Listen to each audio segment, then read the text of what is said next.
All right.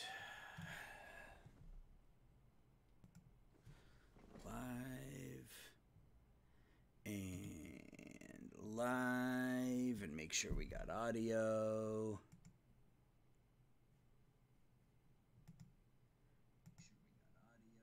There's audio on my other computer. Let's get back in here. Let's turn the camera on. And we'll be ready to go, I think. Watch here. There's the camera. There's that. And all right, we're good. We got a couple of minutes before 6 here. I got a lot of liquid. I got a root beer. This is a Sprecher root beer. It's out of Door County, Wisconsin. And I got a big thing of iced coffee. So I got enough to keep me going here for the next couple of hours. I want to welcome you to GM Games. My name is Aaron.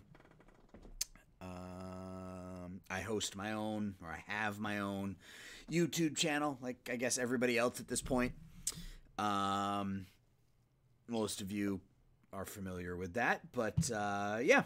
So we are doing a playthrough with the Arizona Diamondbacks. We are in 2029, which is what, our 8th season, 9th season? I guess we can look. We started here 1, 2, 3, 4, 5, 6, 7, 8. Wait. 1, 2, 3, 4, 5, 6, 7. We're in our 8th season. We're coming off of our best record, 90-72. We've made the playoffs 3 of the last 4 years. I feel like we've sort of turned the corner here a little bit over the last couple of years. My glasses are filthy. We've turned the corner here over the last couple of years. Our biggest bugaboo has been our pitching. And I think we sort of addressed that, kind of this offseason. Still not great, but I think we actually have an ace in Ignacio Feliz, who we picked up in the offseason out of Missouri. We picked up a couple of years ago and has taken some time to develop. We signed Cade Cavalli to a 1-year sort of make-good deal. He was hurt most of last year. We picked up Lance McCullers right at the end of spring training. And then German Marquez has kind of been in and out of the rotation for us now for like 3 years or something as our number 5. So we still could use some help in the pitching staff, but offensively we're quite good. And yeah, I think we've sort of turned that corner a little bit. Just a quick recap of our last offseason in case anybody didn't watch the last episode. It was a busy offseason. We signed Jose Altuve. He's now 38 years old, but we signed Jose Altuve to a 3-year, $30 million contract. I think the second year is a team option. Yeah, and then the third year is a player option. So, and he's hitting quite well right now. I mean, you can see his line 336, 382, 549. Playing mostly DH. We picked up Jandel Paulino from the Angels in the offseason. We traded R.J. Rickabaugh, who was and is a very good prospect, but he's just that prospect. He doesn't really have a position. He's already 25. Developed a little bit late, but I mean, it looks like a decent. I mean, it looks like he's going to hit for a bunch of power. So we traded Rickabaugh and a couple of minor leaguers for Paulino, who 28-year-old power hitter, hit 32 home runs a year ago. Was hitting for some power this year. The average isn't quite where we would like it, but power is fine. What else did we do this offseason? Oh, right. We signed Byron Buxton. We signed Byron Buxton to a contract late in free agency. It's a 4-year contract worth $61 million. In reality, it's a 3-year, $41 million deal. He's only getting paid $7 million this year. The next 2 years are 17. So if he stays as just fragile and doesn't turn direct, I think we'll be okay because he's still, one of the best defensive center fielders in the game, and he should hit enough to make it worth it. You can see so far the average is a little light, but he is on pace for 27 home runs, 70 runs knocked in. So I think we'll be fine there. Is that all we did in terms of the offense. We brought back Ketel Marte. We picked him up at the trade deadline last year. We picked up his option. He hit really, really poorly after the deadline last year, but has hit well so far this season, really well, in fact.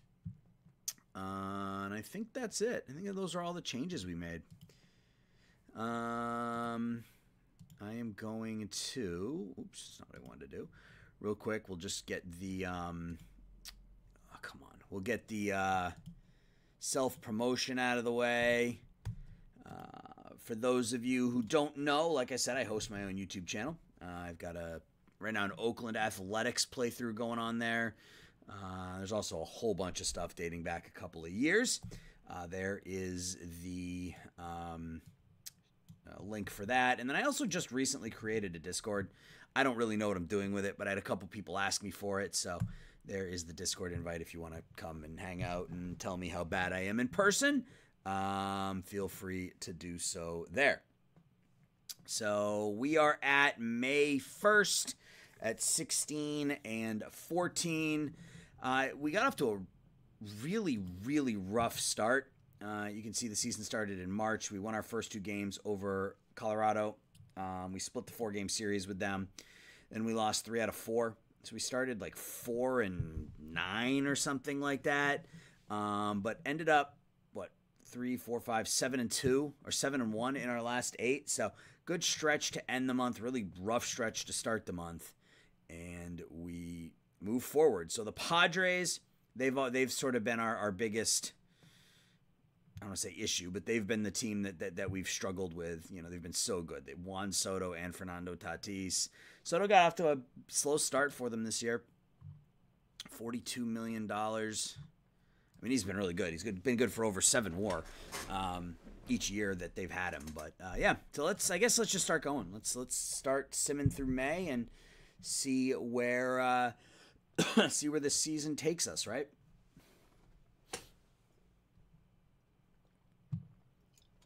First game is an 8-6 win over what's really a bad Dodgers team now. Look at that, 9-21 for the Dodgers now. Well, they have Manny Machado. They brought Machado back. They still have Turner and Freeman and Mookie. But yeah, they're getting old and they're getting bad. So we get the win. Well, wait a second. I was looking at the wrong team. We lost. We lost to Atlanta. I didn't think we were playing Los Angeles. I looked at the winning pitcher. I'm like, that guy doesn't pitch for us. So we lost the first game to Atlanta, 5-2. Our second game is another loss. So we lose both games to start the month, 10-5 and 11. We got 5 runs in the 11th inning. Stogner and Meyer. Yeah, not a great start to the month. We're back to 16-16.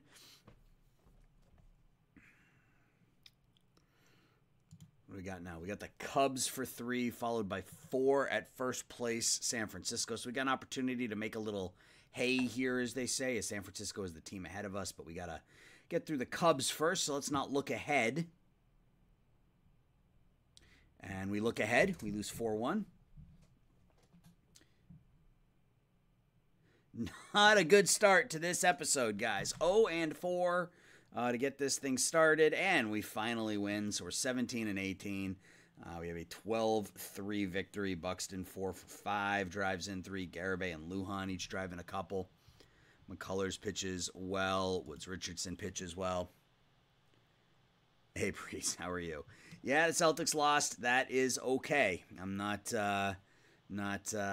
all that broken up over it, to be completely honest with you. I don't want to say they were ahead of where they should be, but, you know, had you told me in November that they would have been 2 games away from the championship, I would have taken that every day of the week.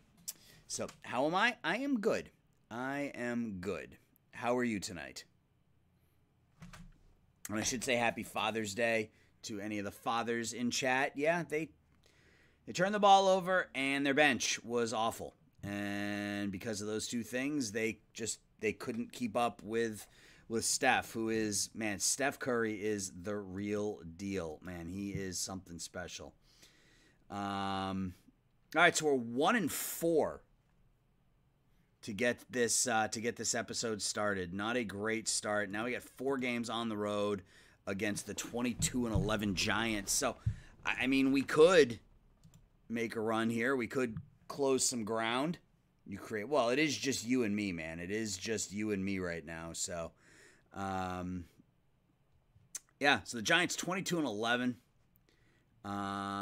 They're getting it done. I mean, best pitching staff in the National League, 4th in runs scored. So they're getting really good pitching, and they're getting enough hitting to make it work. Jordan Balazovic, our old friend, is now in the starting rotation for them. Interesting. You create cricket jokes. That's all right, man. It's the effort that matters, right? All right, so let's get through this 4-game series against San Francisco. Game 1 on the road. See if we can close some ground here. Nope. And now we got a double header. So we got now 7 games out. Make it not. Jeez, man. Ugh, this is brutal. That's 4, 5, 6. That's 1-7 this month. 2-7 to get things started. Not good. Still, obviously, plenty of time, but I mean, 18-21 through 39 games is not what I anticipated coming off of a 90-win season and making the additions that we made. And I don't know where it is. I mean, we're 5th in runs scored. I mean, we're 9th in runs against, but our starters ERA is 4th. Our bullpen's ERA is 6th. So, like, if we look at our Pythagorean, that's not where I wanted to go. I wanted to go here. What's our Pythagorean theorem? Yeah, I mean, we're 2 games below our Pythags. We should be 20-19. But my guess, Breeze, is it'll probably be on sale sooner rather than later as we get close to they usually do a sale around the All-Star game. So I don't know if you can wait that long, but they usually do a sale right around the All-Star game.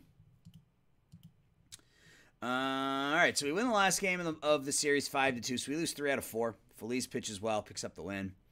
Yeah, I think we just need to keep grinding. I don't know that there's a lot of changes I either want to make or can make. Yeah,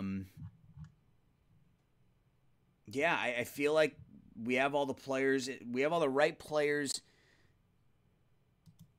Budweiser Bob, thank you for the follow. Breeze, what do you mean? One of your friends needs a screenshot of all the ratings for the Rockies team. What do you mean? Like, they just need screenshots of the hitter and pitcher ratings? I mean, join my Discord, and I mean, I can load up a new save and take pictures for you. That's 2 photos. I mean, how long does that take? 30 seconds? Here, go here. Go there. Join my Discord. And remind me when the stream's over. And I'll just load up a new save, and I'll send you their ratings. It's easy. All right, so we got a 4-game series in Chicago now. We're 2-7 to start this month. So bad. We win another game 5-2. So that's nice. Our 2-game winning streak. Buxton with a grand slam has that average up to 230. Our top 3 hitters, man, 311, 327, 320. So Garabay's on pace to drive in 154 runs right now, just based on, the 2 guys in front of him are getting on base at a high clip. Missouri picks up the win. His ERA is a bit high, I think. Yeah, he was 3.91 a year ago. But again, still early. Still early. Second game in Chicago against the Cubs. Oh, look at Chris coming in and saving the day. What a magnificent human being Chris is right there. Chris, you should make sure that he follows my Discord before you send him a copy, though. At any rate, there you go. Look at that, Breeze. Chris coming in and taking care of you. Well done. Thank you, Chris. That's awesome. So we win again 9-4, so that's 3 straight wins for us. Another home run for Buxton. So the power's coming along. He's driven in 24. Lujan only hitting 234.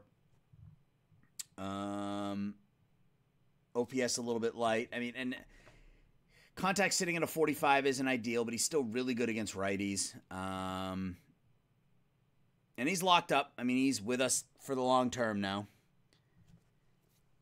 Couple of new follows, Tom Budaman and DGovis19. Thanks for dropping in and saying hello, or at least dropping a follow. I know Chris appreciates that, as do I. All right, where are we? 3 in a row. Another game against the Cubs in Wrigley. We make it 4 straight. We can. 13-4. Yeah, Chris stepping up big. That's the kind of man Chris is. Offense really cruising in this one. We're back to 500, 21-21. So Lujan, just as I mentioned that he's struggling, 4 for 5 with 7 runs knocked in. That's a game for Julio. A couple RBIs for Marte, 3 hits for Tamar. Cavalli picks up the win. All right, no, 4 straight wins. I will take it. We look for 5 and the sweep of the Cubs. Can we get over 500?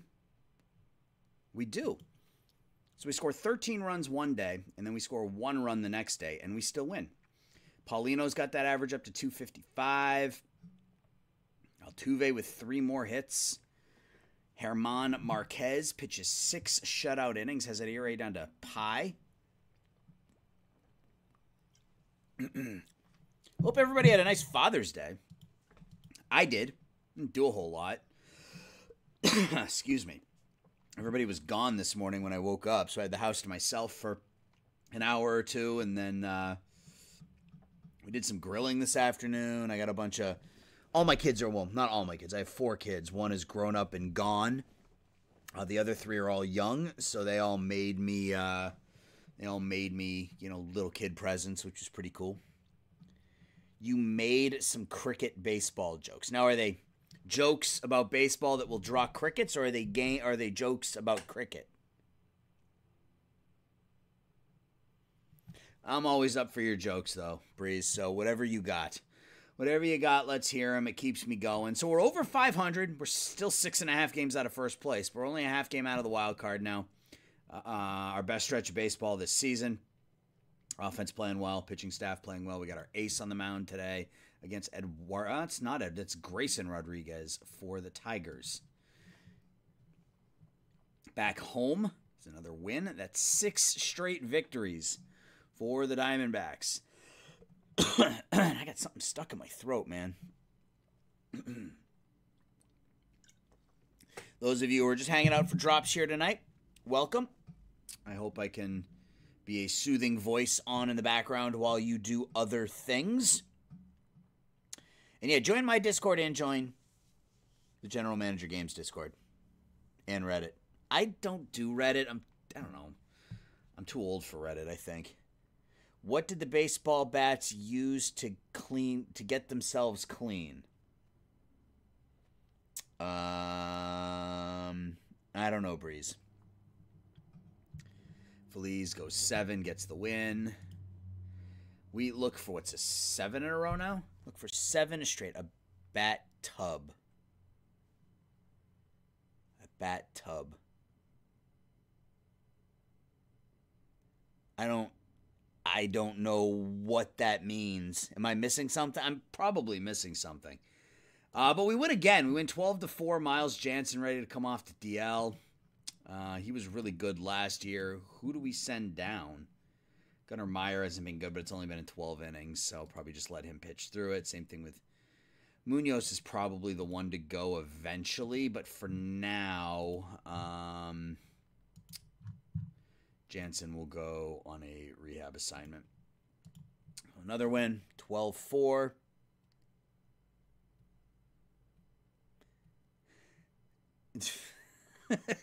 Breeze, man.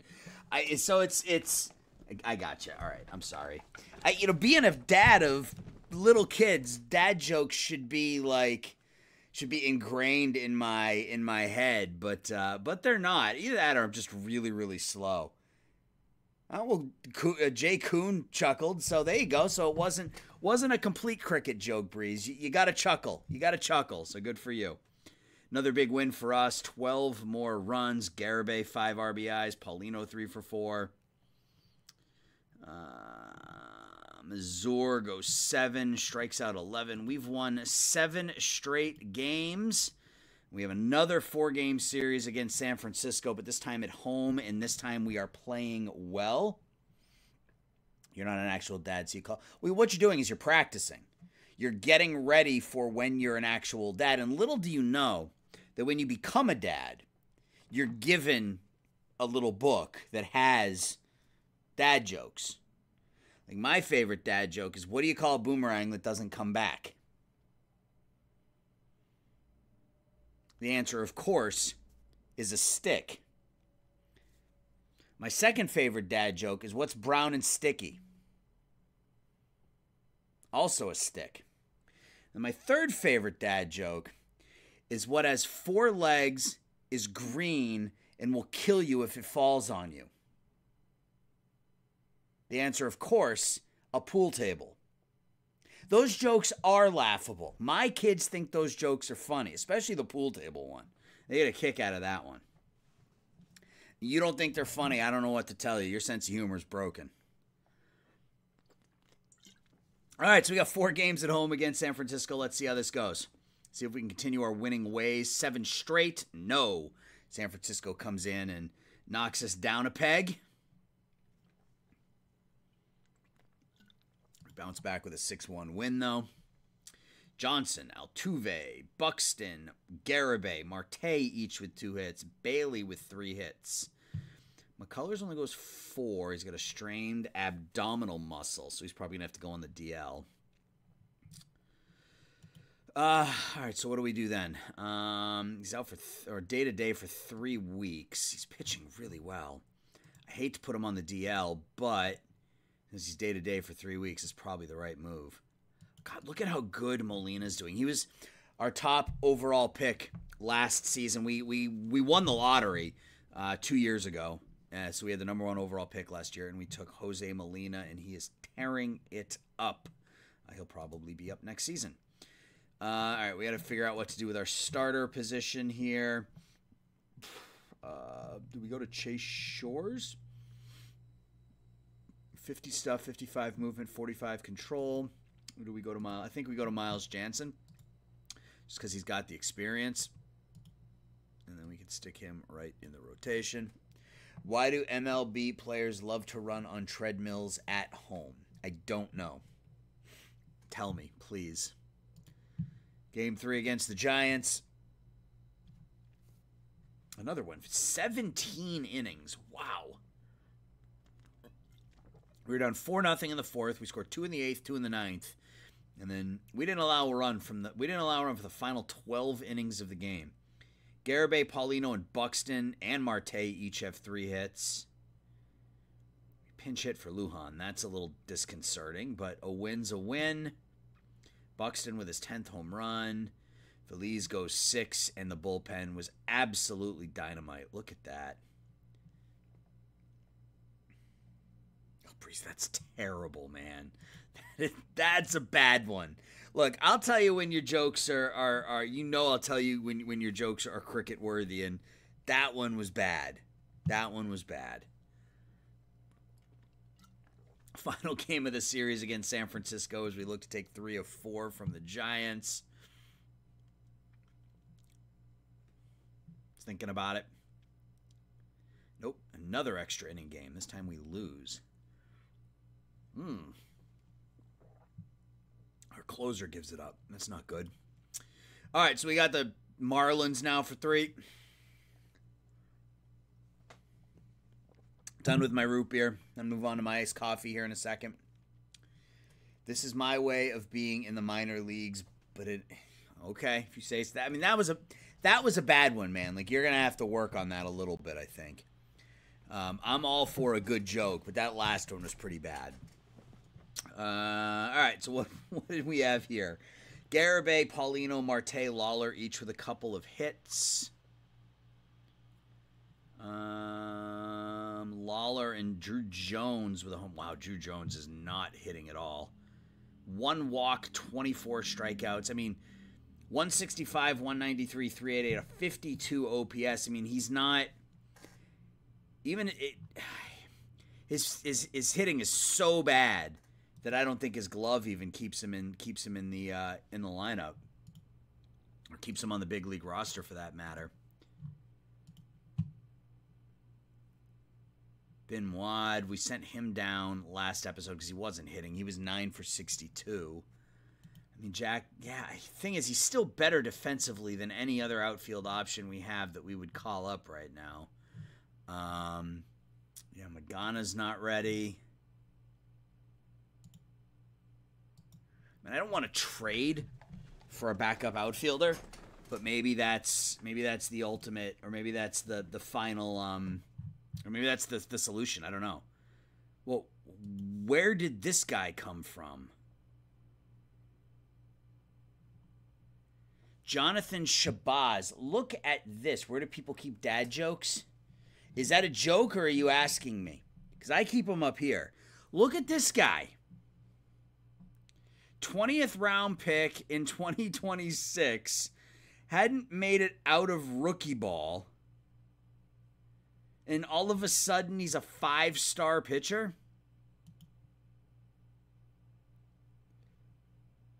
Something, I mean, I'm not complaining, but, I mean, if that's the reality, I mean, I'm not, let's put him there for now. Holy crap, where did he come from? Okay, that's a good one. See, that one's okay. That one I can get behind. That one I can get behind.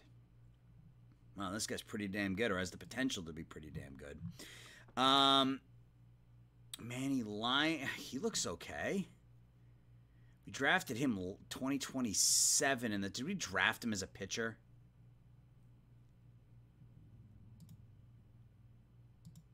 Yeah, we don't really have any outfielders that are ready to go, and I think it's too soon to be talking about trades. So I think we just stick with what we have and kind of run with it for now. Yeah, that wasn't a terrible one, Breeze. That last one wasn't awful. Second game against Miami. Another win. So we started out 1-8, 1-7, 1-8, something like that. Oh, God, I love iced coffee, man. It is so good. Garibay, a couple of hits. Lawler, 2 for 4, 3 RBIs. Paulino, Lawler homers twice. Cade Cavalli gets the win.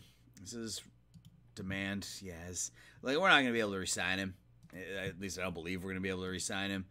I mean, we're generating a ton of revenue. Oh, yeah, and our fan interest is now 100 from all the moves we made last year. But the fan loyalty is still a poor. I mean, these numbers need to increase in order for our payroll to increase. You can see we have the 22nd lowest payroll at $145 million.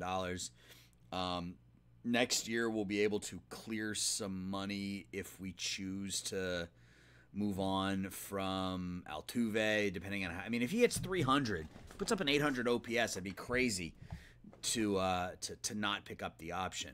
Fitz Stadler, my guess, will opt out. I hope he doesn't. I mean, I would love to bring him back for $11 million.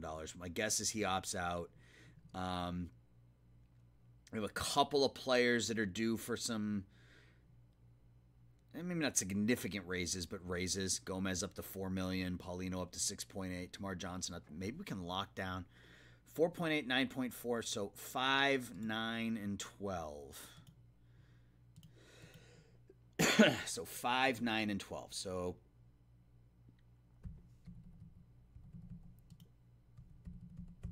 let's see if we can get him to.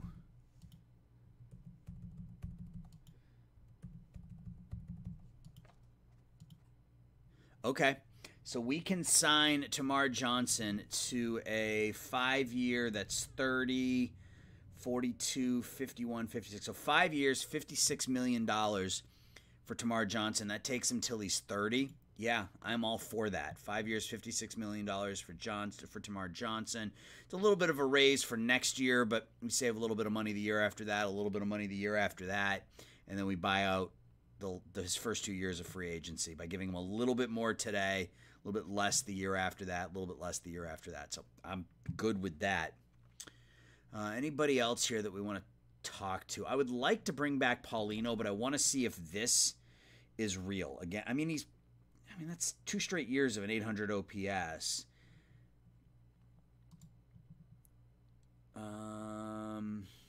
6.8, huh?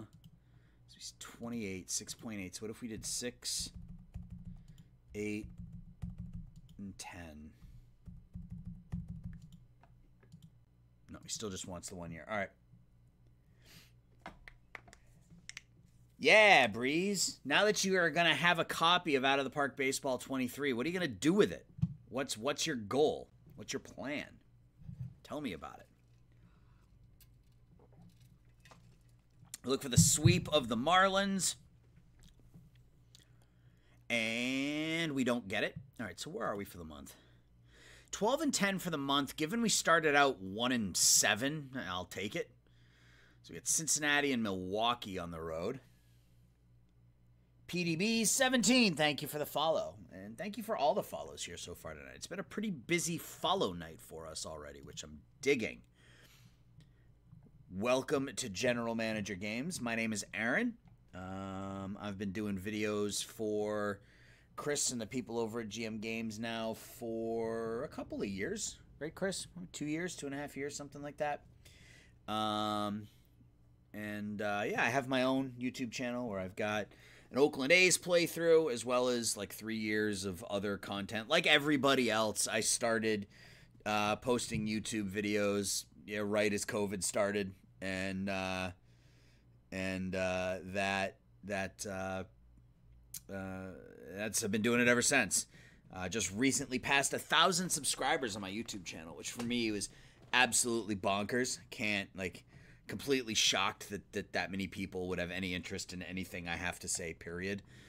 So that's pretty cool. Yeah, so we're taking on Cincinnati and Milwaukee. So Cincinnati's last place, 19-32, one of the worst teams in the National League. So hoping for a 3-game sweep. And then we got the Brewers, we are battling for those for that playoff spot. So let's see how the end of the month goes.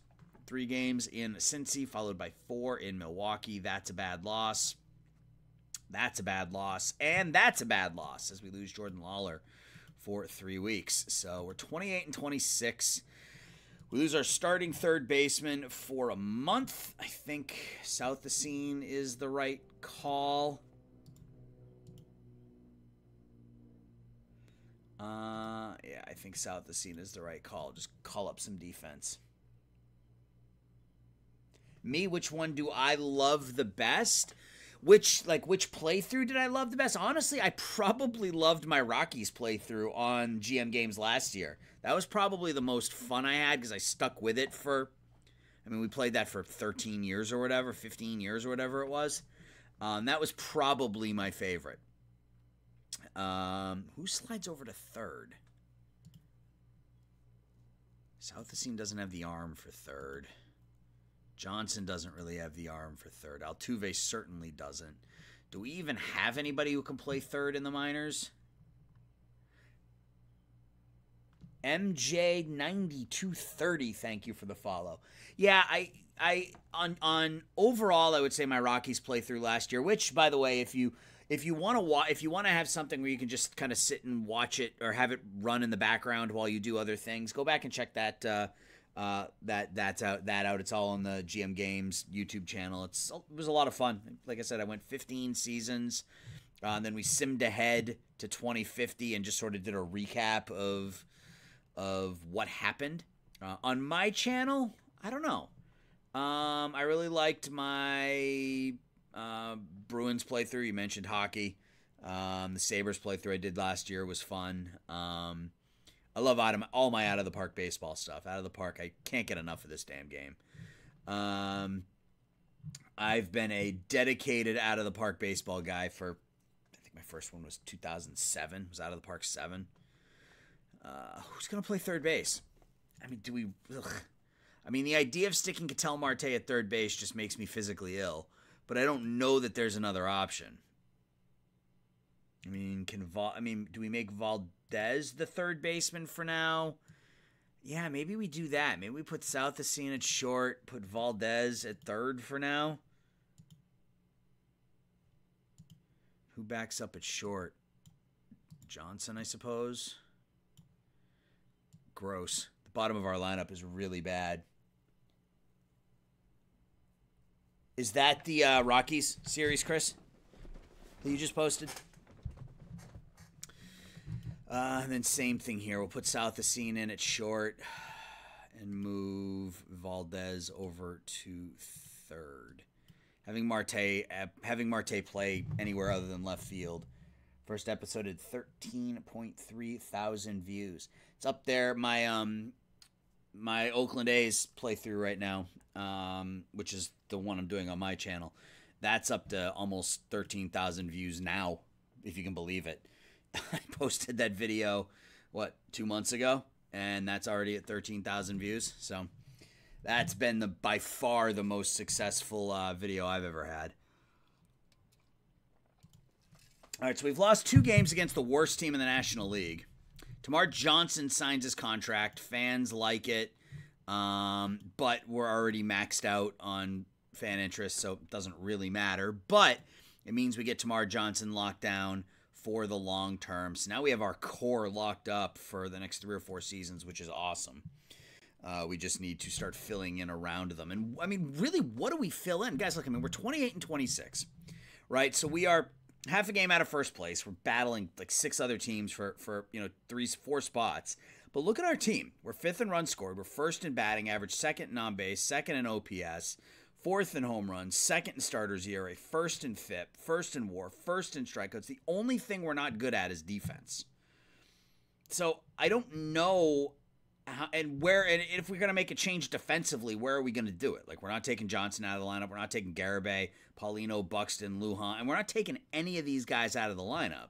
So I feel like we just need to start playing like we're capable of playing, which sounds really dumb, but still 2 games below our Pythag. I feel like we're going to hit a hot streak at some point. That's the way I feel about this team. So let's see if it happens. And that Rockies playthrough was a lot of fun. I enjoyed it. Found a lot of, it was hard. Well, it wasn't hard. I mean, it's a game, so nothing's really hard about it. But trying to find the right strategy. Speaking of hockey, Johnny Hockey, thank you for the follow. A lot of follows here tonight. This is awesome, guys. Appreciate it. It was fun to try to find the right strategy for the Colorado Rockies, right? Because it's, you're dealing obviously with Coors Field and everything else. But we ended up in the 15 seasons. I think we made the playoffs the last 10 years. We won 3 World Series. And ultimately, we were winning, 95 to 100 games every year before we stepped aside. And then immediately, once we stepped aside, the AI screwed everything up because, of course, they did. But we win this one 11-5. Cavalli with 11 strikeouts in 5 innings. Good game all around. Lujan, Marte, Altuve, all homer.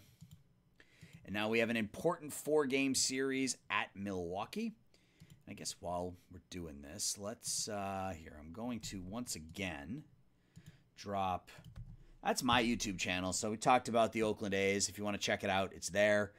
Last season, I started, out of the park 22, I started with a Detroit Tigers playthrough. And then once we won it all with Detroit, we went to Cincinnati because Cincinnati had the worst team in the league the year we won it with Detroit. We won it with the Reds, I want to say, in like 3 years. Then we went from the Reds to the Royals, who had the worst team in the league. And I think we won it in our 2nd season with the Royals. And then from there, I stepped aside, and I think I went on to a expansion team at that point, I believe is what I did. So we ended up doing like 4 different Let's Plays and Out of the Park 22 on my channel last year. And on GM Games, we did 2. We did the Rockies. And then I did a really cool one. Chris, if you can find that, link that one as well. I did a Draft to Glory with the Texas Rangers where the rules were simple. I couldn't have anybody on my roster that I didn't draft, either through the Rule 5 or through the Rule 4. And we ended up winning it all with the Rangers in, I don't know, 7 or 8 years or something with just our own draftees. That was a lot of fun. All right, so we got a 4-game series against Milwaukee to end May. First game is a 6-5 loss. So we start off really bad in the month. We have a great middle of the month, and then the end of the month sucks again. So we're 1-5 here in our last 6. Buxton, a couple of hits, 3 RBIs. Paulino up to 285. I like that. Paulino and Buxton each homer. Feliz gets the win. Visamon's terrible. He is absolutely atrocious.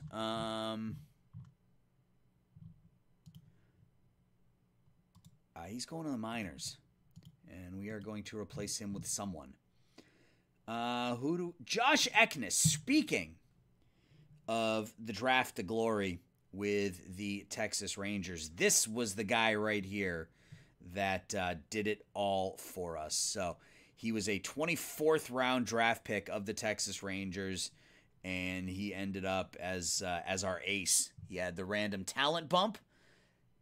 There it is. Thank you, Chris. Draft to glory. That was a lot of fun. Subliminal Glory. Thank you for the follow. So every draft, every game I play right now, I try to draft Josh Eknes, just hoping that he develops like he did in the draft to glory. No luck yet, but I think we're call up. We're gonna give. What do we want to give? Fisher or Hamilton a shot? Hamilton only has 35 control. Doesn't throw hard at all.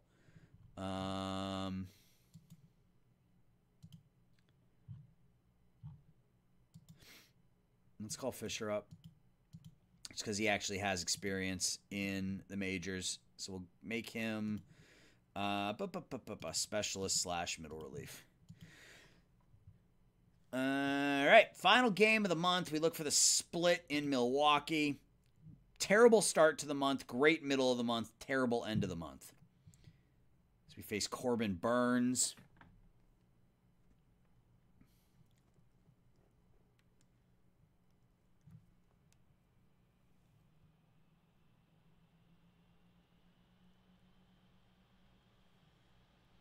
Just thinking about it. I have every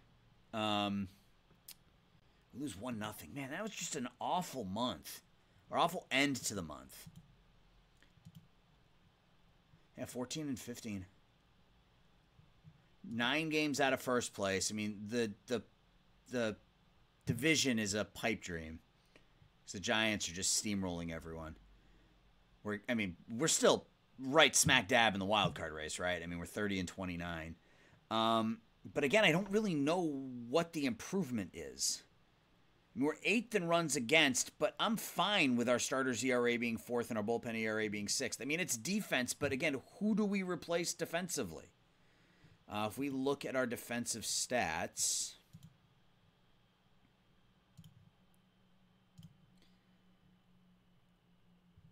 really, Valdez is that bad at shortstop, huh?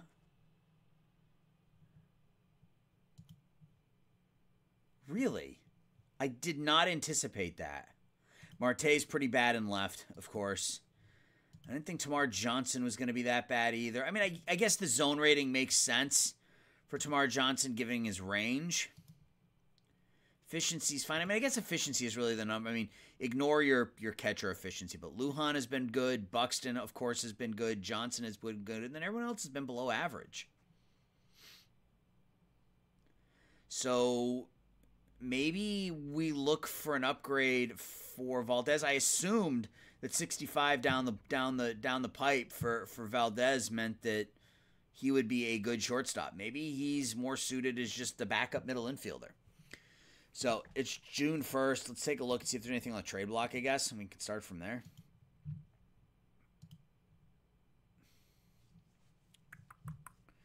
Nope. Let's do it like this. Let's go to players, hitters, go to shortstops, and let's just go to defense of 55 because that's not their zone rating. That's just their defensive rating. So let's look at this. Let's do it this way. And let's look for players that have, 65 range is what you want. So I'm not entirely sure what I'm looking for here. I mean, are we really going to find a 70 rated shortstop that we're going to be able to get in a trade? Does that exist? Excuse me. Like, are the Indians interested in trading us Gabriel Arias? I mean, I can't imagine they are. I mean, they would have to retain like 80% of the contract or something stupid, but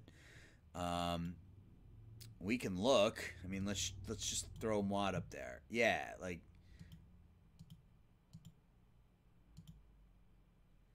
so they would have to retain. Yeah, I mean, we don't have anything that can make that work.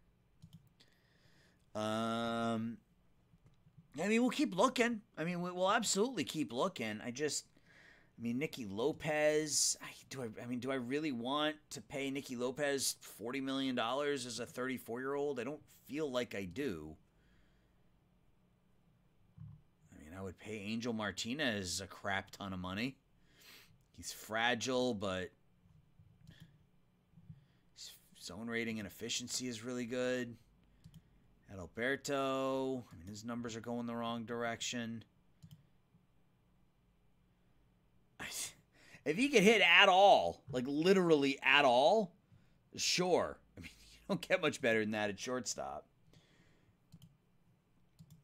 Maybe we go, and maybe, I mean, this is crazy, but I want to just get through the rest of this list real quick.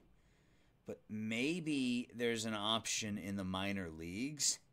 If we're not concerned about the bat at shortstop, there might be an option in our minor leagues, but I just want to see if there's anything I'm missing here. His name is Nick Redhead. Nick Redhead, that is a name. Edwin Arroyo. Oops. Range 60, that's not going to do it. Armando Cruz. I mean, are you interested in giving up Armando Cruz at all? For Carpe. Come on, guys. Don't be dumb. Like, I mean, we have a couple. Here's the deal. Here's kind of where we are. We have a couple of options in the minor leagues. We got one lock, 65 range, 80 arm. He's more of a third baseman, but the range will allow him to play anywhere on the infield. We have wherever that shortstop was that they just showed us. Where is he? Eli Ibarra, for some reason, is still in the rookie league. Let's go ahead and change that. I mean, he's somebody we could call up and make our starting shortstop. And, I mean, he's not going to hit, but actions, let's disable AI promotion.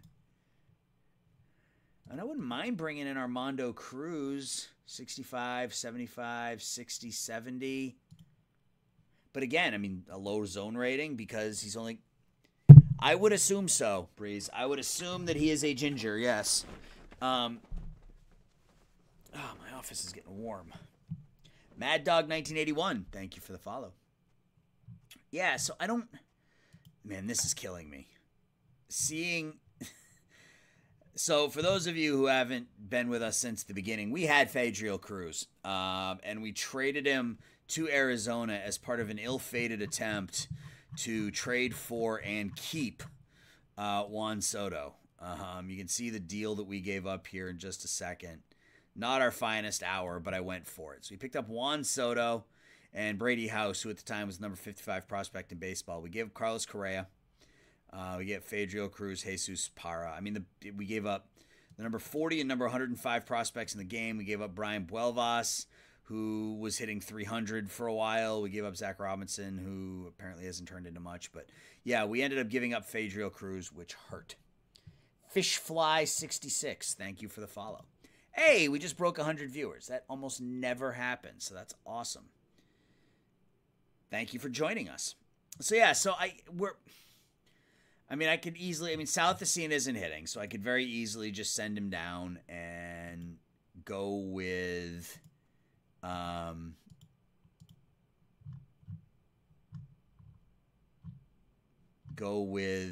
Eli Ibarra. He's got the better range.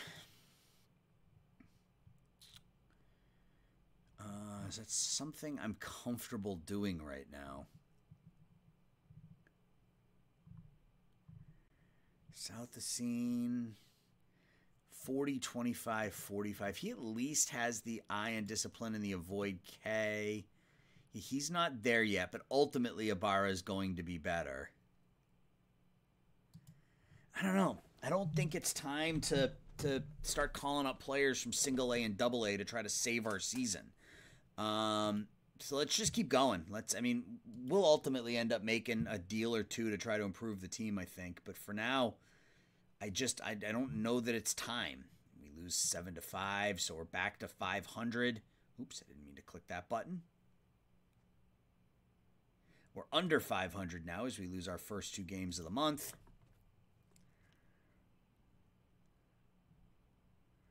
Finally bounce back with a win.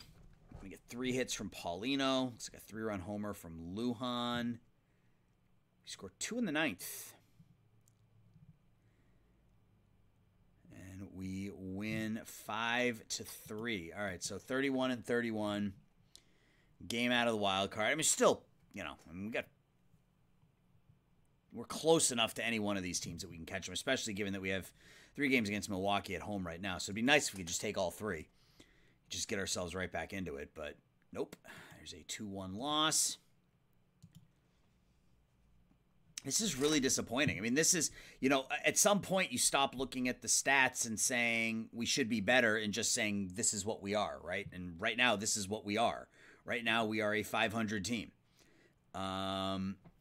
With some really good talent and some players that aren't producing. I don't know what else to say about our team.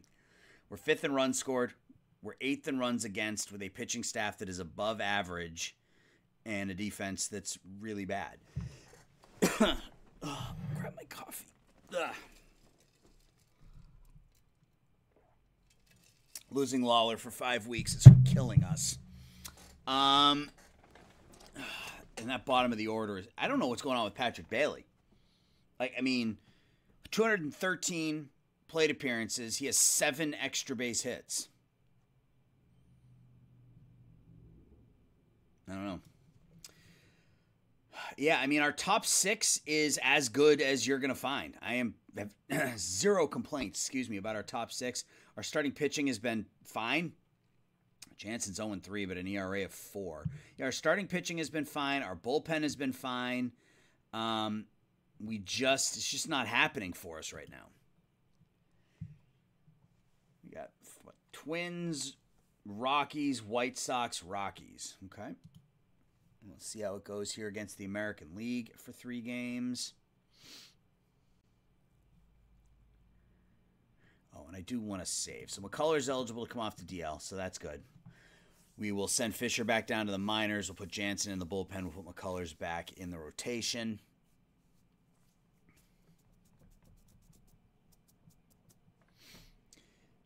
I've crashed this save 3 or 4 times, on live streams. So I want to make sure I'm saving it occasionally and not taking any chances. So Fisher will go to AAA. Colors comes back up. And we'll stick him back in the rotation for Miles Jansen. Jansen a long reliever. And now we have 3 against the Twins at home. We need to go on a winning streak here at some point. Well, it's not starting today. 3-5 here in the month of June, a game under 500. 3 RBIs for Marte, 2 for Paulino. Feliz pitches well. He's pitched well. He hasn't pitched. I guess he has pitched ace-like. He's on pace for 220 innings, 273 strikeouts, a 6-4. You can't ask for anything more than that out of a starter. So he has been an ace. He has certainly been an ace for us. Schmidt fan, thank you for the follow. Mike Schmidt or the pitcher for the Yankees. What's his first name? Is it Nate? Nate Schmidt? No, Nate Schmidt is a hockey player. Who am I thinking of?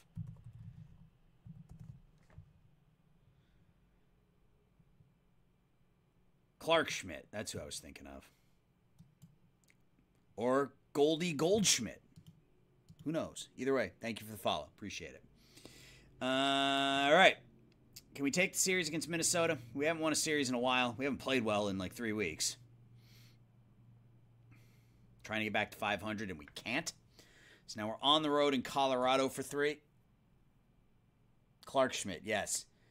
Head Honch Crow, that's who I was thinking of. This has been I'm not going to watch my language here. This has been a bad string of baseball. 14 and well, I guess technically 16 and 14 in March and April. 17 and 22 over our last 39 games. I mean, this is, I guess, what we are. But the frustrating part, as we lose again, so let's 2 and 6 in our last 8, 3 and 10 this month, 3 and 9 this month.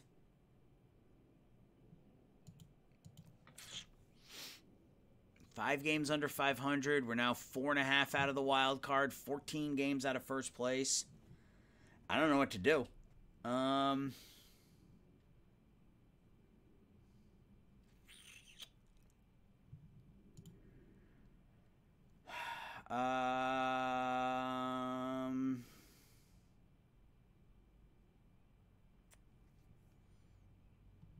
mean, any move I make with the bullpen is going to be fringy, right? Like, if I take Castillo out of, I mean, he hasn't been good as a closer. He's lost seven friggin' games. Are you kidding? Okay, so maybe that's step number one. Maybe let's make Batista the closer. We'll put him in as middle relief, and we'll see if that, I mean, Batista's not a better pitcher, and he's an extreme fly ball pitcher in Arizona, which is a bad combination. But he's pitched well this year. Castillo hasn't, so maybe we start with that. From a lineup perspective, I mean, there's literally nothing that I want to change with my lineup.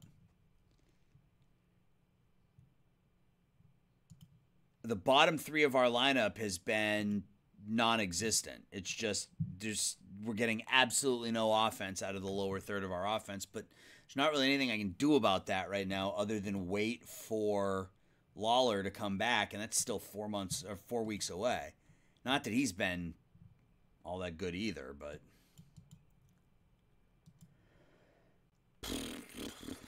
what do we do?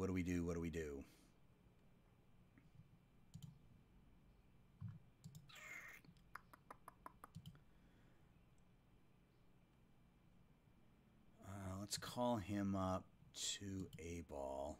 That might be a little premature, but the contact and gap power tells me he can probably handle it. Yeah, I don't know what to do.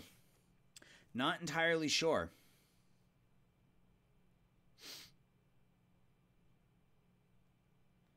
Valdez hitting 223, but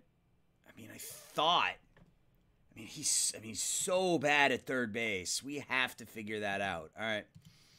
We have to figure out our infield situation right now. That left side of the infield at the moment is an absolute disaster. What can we do? Who's on the trade block? Freddie Freeman. That's not going to help us. Willie Adames. That's not going to help us. Really? And I guess it would. But he's making $14 million, and that would be our big move, and I'm not ready for that to be our big move. Yu Chang. I mean, he can hit a little bit, but again, it's not really the answer, I don't think.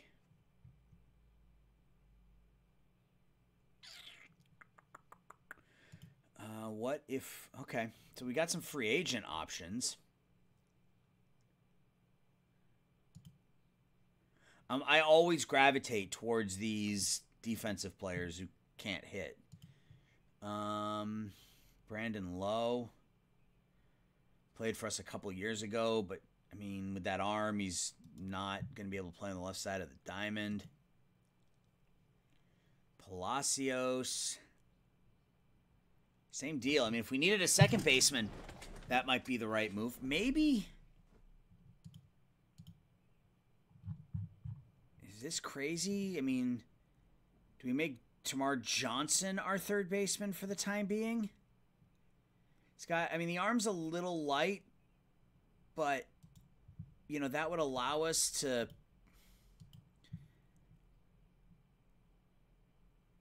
That would allow us to pick up Javi Baez. I mean, he can't really hit anymore, but maybe that's the kind of move we make. He can at least play on the left side. He can play third base for the next month until we get Lawler back.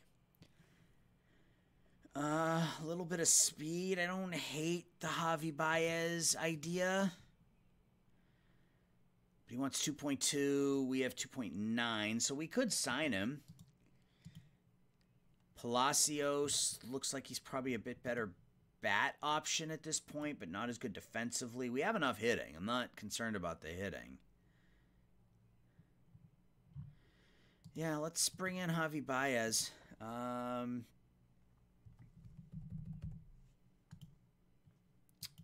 Oh, come on. Really? You're going to nickel and dime me here? Let's see if that works. We'll bring in Javi Baez and see if he can help kind of stem the tide. It's just been a miserable, miserable stretch of baseball. So we have 3 games against the White Sox now. We win. All right, so we pick up Javi Baez. Fans love it. We will send South the Scene back to AAA. We will designate for assignment. We'll bring up Javi Baez, and we will stick him in the lineup immediately at third base. Or do we put him at short? The range is only a 60, error 65, arm 60. Yeah, I mean, we put him at third. We put Yordes Valdez back at short. Javi Baez in at third. And we're just going to bat him towards the bottom of the order. We don't need a ton out of him. We may move him up here against lefties. Let's just move him up. Let's bat him 7th. Yeah, and we'll see if that kind of lights a fire. We went 7-4. Paulino, a couple of RBIs. The much maligned bottom of the order getting it done here as Bailey has his 2nd home run of the year. Valdez has 3 hits. Elise picks up the win. Stadler has been lights out. Any interesting news? We didn't look at player development. Whoa. Okay. Yeah, so we talked about Shabazz and what happened to him, and that came out of nowhere, and I'm all for it. So as soon as that control starts to develop a little bit, we have ourselves a 2nd ace on our roster. Tyson Lewis isn't particularly good. Edgar Toro, no. A lot of improvement, but not really all that good. Tyson, yeah, we just looked at him. Edgar Romero dropped a little bit. That's a little discouraging. He still looks pretty darn good. Still a ways to go for him, but... All right, anything happened recently other than Baez? Angels lead with Chin, get KO'd 9-0. Love it. Love it. All right, so we're looking for our first winning streak in 3 weeks. When did we win? When was the last time we won 2 games in a row? 21st and 22nd of May. It is now the 16th of June. Schmidt fan, something like that. So one of the Schmidts. Yes, you don't know which one, but that's fine. Anyway, let's see how things go against the White Sox here in game 2. So we look for a winning streak. Nope. Not gonna happen. Can we win the series? If we can't beat 1-6, I was gonna say Winkowski was terrible. He was 1-6 with a 6.82 ERA or something. So Cavalli gets the win. Bailey and Garibay both homers. So Bailey, a couple home runs here over the last week. 35 and 39. We got 2 against Colorado. And then a whole bunch against the NL West. So here's an opportunity. I mean, this stretch right here will likely make or break our season, right? I mean, we've got 2, 5, 6, 7, 8, 9, 10, 11, 12, 13, 14, 15, 16, 17, 18 straight games against the division leading up to the All-Star game. So, I mean, We go 13-5, we're right back in it. We go 8-10, and we're thinking about selling going into the trade deadline, which would be crazy considering how things looked when the season started. We still have 100 fan interest, but if we go into the trade deadline and we're talking about moving Cavalli, and we're talking about moving McCullers, and we're talking about moving Marquez, and we're talking about moving Altuve and players like that, like, I don't know. It just seems crazy given what I thought were some pretty significant improvements in the offseason. So we have won 2 out of 3. Let's see how this 2-game series at home against Colorado goes. There we go. It's our first 2-game winning streak in a month. 3 hits for Altuve. Everybody chips in. We get 2 RBIs from Paulino and Buxton. McCullers gives up 1 hit in 6 1/3 innings. I like that. Game 2 against Colorado. Tim, thank you for the follow. Hey, an actual winning streak. 3 in a row and 4 out of 5. Tim, 2331, thank you for the follow. Ton of follows here tonight. I appreciate it. If you're here to check out the content, thank you. If you're here to collect drops, thank you. If you're here because you have nothing better to do, thank you.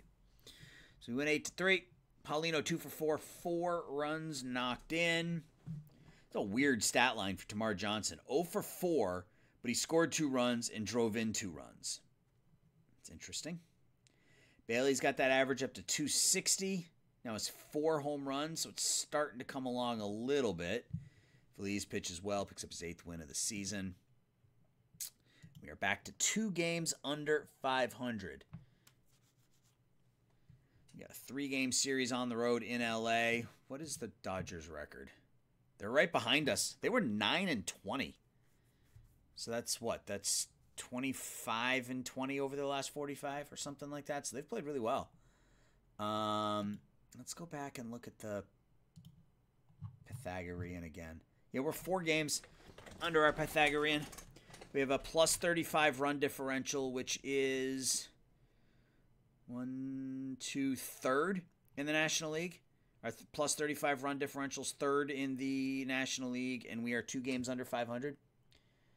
GM games getting popular. It should get popular. It should get popular. I love what Chris does, to be completely honest with you. For those of you who aren't familiar with sort of the background of GM games, is it gives a voice to people like me, who like to just play video games and release content. I mean, obviously they're there to give people insight to sports sims that are available and things like that. But they give people like me an opportunity to get my stuff out there as well. And I know for a fact that, I wouldn't be, 1,000 subs on YouTube is nothing, right? I mean, it's a drop in the bucket in the world of YouTube. But in when it comes to sports simulation, it's really a niche, a niche corner of the world, so to speak. And there's no way that I would be where I am, relatively speaking, without the help of Chris and GM Games. So, yeah, they deserve our support. It's a great group of people, and I'm thrilled to be a part of it. Anyway, enough of that. Let's get to the series against the Dodgers. Shiloh38, thank you for the follow, and we lose in LA 3-0. We lose in LA 4-3. Are we going to get swept? No, we win the final game, so we're 5-3 in our last 8. Brandon, thank you for the sub. 2 months in a row. Appreciate that. Appreciate the subscription, my man. Thank you. Tamara Johnson, Garibay, each homer. McCullers with a monster game. 8 innings, 1 run, 8 strikeouts. 12.5 out of first place. 5 out of the wild card. I don't know. I don't know that we're going to be able to make a run. We're so inconsistent, and I can't figure out why. I can't imagine that our 12th ranked defense alone is what's causing us to not be able to string together wins. I really can't. And we're 6th in runs scored. We're 7th in runs against. Our pitching staff has been, it's slipped a little bit, but it's still above average. Yeah, I don't know. I mean, we'll keep plugging along, and we'll see what July brings, but, we could end up selling as we beat the Dodgers there 3-2. Fist bump right back at you, I guess. Fist bump right back at you, Chris. All right, so we beat the Dodgers 3-2, or we beat the Padres 3-2, excuse me. Bailey with another home run, so he's starting to come along a little bit, which is nice. 4 home runs here in May, or in June. That's a nice batting line for your starting catcher. Feliz picks up his 9th win of the year. Second game against the Padres. Burner Guy, 2148. Thank you for the follow. Another win, 13-4. Take a look at the box score first, and then we'll look at our notes. So we're 1 game under 500. So we're closing back in on that magic 400 number. What do we got going on here? Lujan. What's going on here? The OPS is fine. The OPS plus is fine. Doesn't look like he's playing every day. Well, I guess he is. We don't have him playing much against lefties because his ratings against lefties, frankly, are terrible. But given what we're paying him, we're going to need him to start to perform. You can see he signed to a 4-year contract, $116 million, which, given what we've paid him in the past, that's chump change. He was a $40 million guy a year ago. Antonio Gomez, our backup catcher, with a 3-for-4 performance. Marquez pitches well. Let's look at our mail. What do we got going on? Midseason goals. Yeah, he wanted us to make the playoffs. We're not there. He wanted us to improve. I can't be fired. I have that option turned off because I don't play this game to avoid being fired. I play this game because I want to try to win and extend, see how long we can go with it. So I don't really care about any of that. Expiring personnel. He's been our pitching coach for 2+ years now. I mean, team ERA of 3.83. I mean, he can't really complain about it. Gets along well with all of our pitchers. We will re-sign him. Top 100 prospects. We have number 10. And that's it. What happened to... Molina dropped to 17. Oh, he dropped to 4 stars. Are you friggin' kidding me? All right, well, don't worry about it. Don't worry about that. Just worry about how he's performing, and right now he's performing. So hopefully he continues to play well. DeLucas is down to 33. Those ratings are starting to slip, and this is what you get, with these international guys. Most times they don't turn out like you anticipate. Oh, this isn't good. That's not good. Yuck. All right. So we've won 3 in a row. We've won 6 out of 8. Let's see if we can win the final game of the series here against the Padres. We do. We lose Altuve for a month. So we still have Lawler out for 4 months. We're now without Altuve for a month.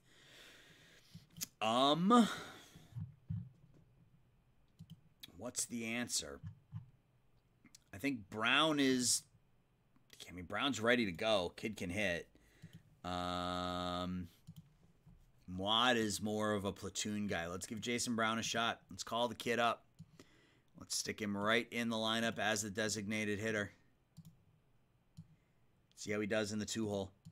I mean, he's got the hitting. I mean, his ratings, he can hit lefties and righties. He's not going to walk a lot, but good contact, good gap power, reasonable home run power at this point. So he was our top pick in 2027, so we'll give him a shot here. So we're back to 500. I mean, that's something. It's a start. You can't win the division. You can't make up 13 games in a week. So you got to start somewhere. So we start here. Buxton up to 255, 14 home runs, goes 3 for 4. Lujan hits his 10th. Mazur gets the win. Yeah, he struggled this year. He's really the only pitcher I would say that has had only starting pitcher that I would say has had a down year. I mean, really everybody else has overperformed. I know Cavalli wants to come back, but we can't afford to bring him back. So he's somebody that we will either trade going into the trade deadline, or we will hang on to and maybe get a qualifying offer, or see if the 100 fan interest, along with the revenue per game, with a hopeful playoff push, gets a bump in either market size or fan loyalty. I mean, that's all we can really hope for at this point. So, all right. So what are we doing now? We had a 4-game series at home against LA. They just took 2 out of 3 from us in Los Angeles. Let's see if we can return the favor. We lose the first game 6-2. 5-0 victory there. Lujan hits his 11th home run of the season. Garibay and Javi Baez. Look at Javi. 282, 4 home runs, 6 RBIs in 11 games. A 974 OPS for Javi Baez in his short time with Arizona. So he has been terrific. McCullers, 6 2/3 shutout innings. We're 13.5 games out of first place. We've crawled back within 2.5 games of the wild card, so we're hanging in there. We're definitely hanging in there. Jason Brown goes 0 for 4 in his debut, and the final game of the month of June, as we look to finish strong here, is... It's going to take a second because I have the thing set up to save at the end of every month because I've crashed my save, I think, 4 times. I think one time we had to redo like 2.5 months or something. So I don't want that to happen again. 6-5 win. All right, so we win the final game of the month. Paulino with a couple of hits, couple RBIs. Gomez with 2 RBIs. Paulino hits his 17th home run. Feliz doing ace-like stuff, on pace to go 19-6 with nearly 7 WAR.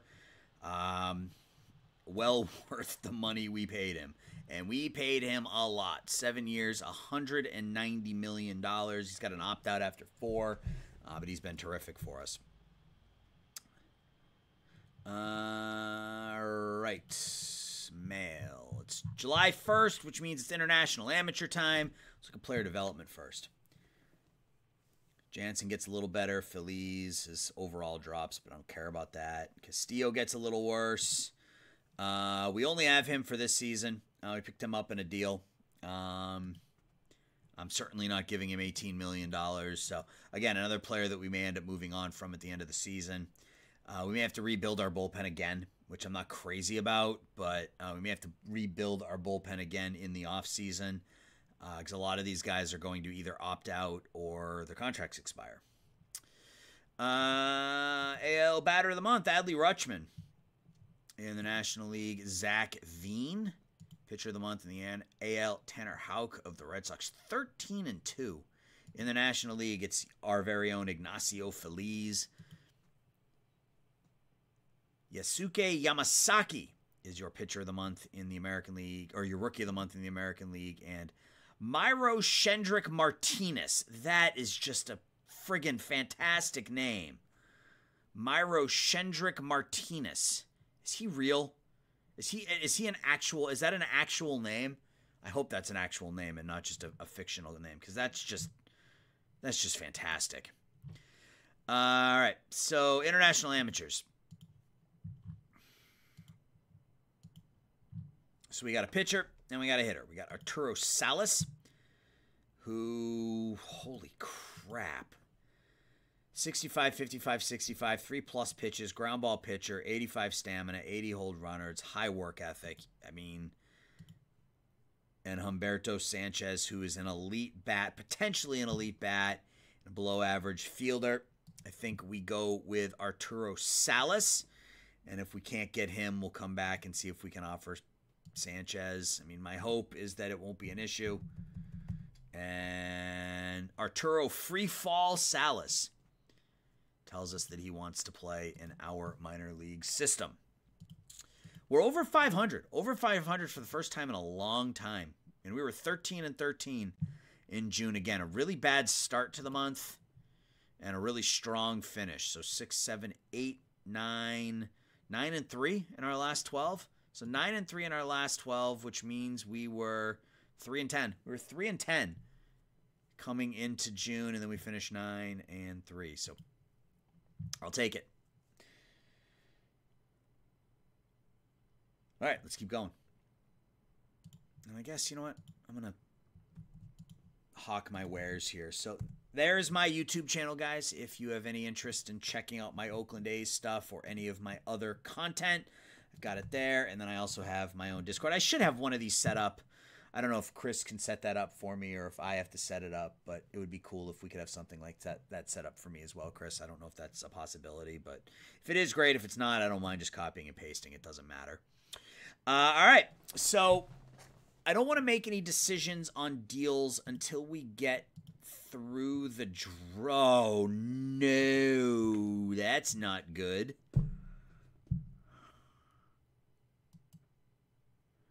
So we get Lawler back in a week or two. We get Altuve back in 3 weeks, and this is really not good. Yeah, I mean, he's only on pace for 44 and 124. So we'll keep our fingers crossed and hope that it's not serious. First game of the month at home against LA.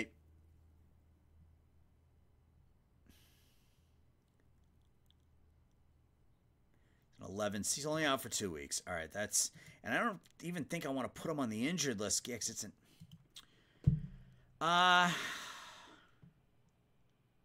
Do I just... I think I just bench him because I don't want to...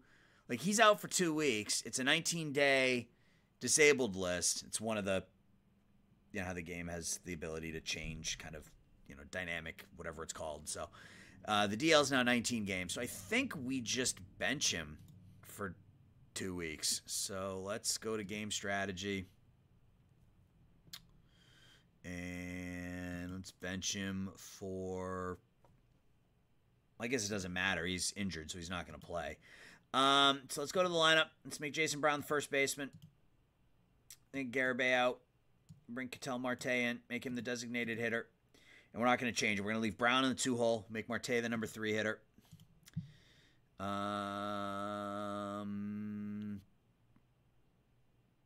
Any other changes? We're not going to be particularly deep here for the next couple of weeks, which, I mean, it is what it is.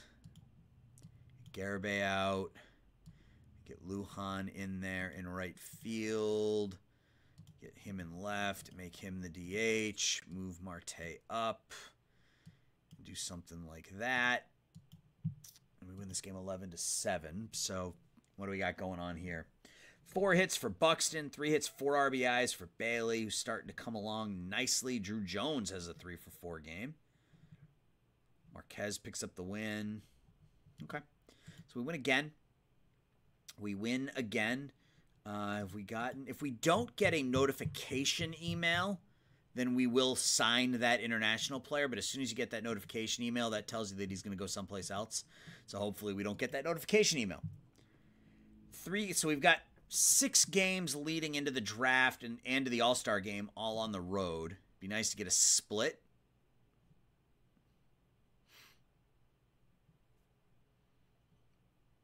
$10-4. Did I never offer him the contract? Holy crap. Okay, there. You have your contract. So Lance McCullers wants to come back. I would love to bring back pretty much every single free agent that we currently have. I would love to bring back Cavalli. He's pitched really, 141 strikeouts in 102 innings. Would love to bring back Ketel Marte. He's hitting .350. Would maybe not Castillo or Munoz. Would love to bring back McCullers, an ERA of 3.48. But yeah, like I don't know that we're going to be able to afford any of these guys. What does he want? He wants 13. I can't bring back everybody. I may not even be able to bring back anybody. My assumption is that Stadler opts out. We then have a team option on Altuve, and I think that option gets declined because we can give that role to Jason Brown, and that'll free up $10 million, and then we can bring back either Cavalli or McCullers, but probably not both. So, and we win 10-4. Every member of the starting lineup had a hit except for... Why is Drew Jones playing shortstop? What is going on? I mean, we won, but I don't like the idea of Drew Jones starting at short. I don't really have anybody else, so that's the problem. With Garibay being out, we are really limited from a... I think it's time we say we move on from Huckstorf, frankly. He's not playing at all, so I think we do that and we call back up Southacene so that we can get that middle infield defense sorted out. Yeah, that's much better. And same thing at second.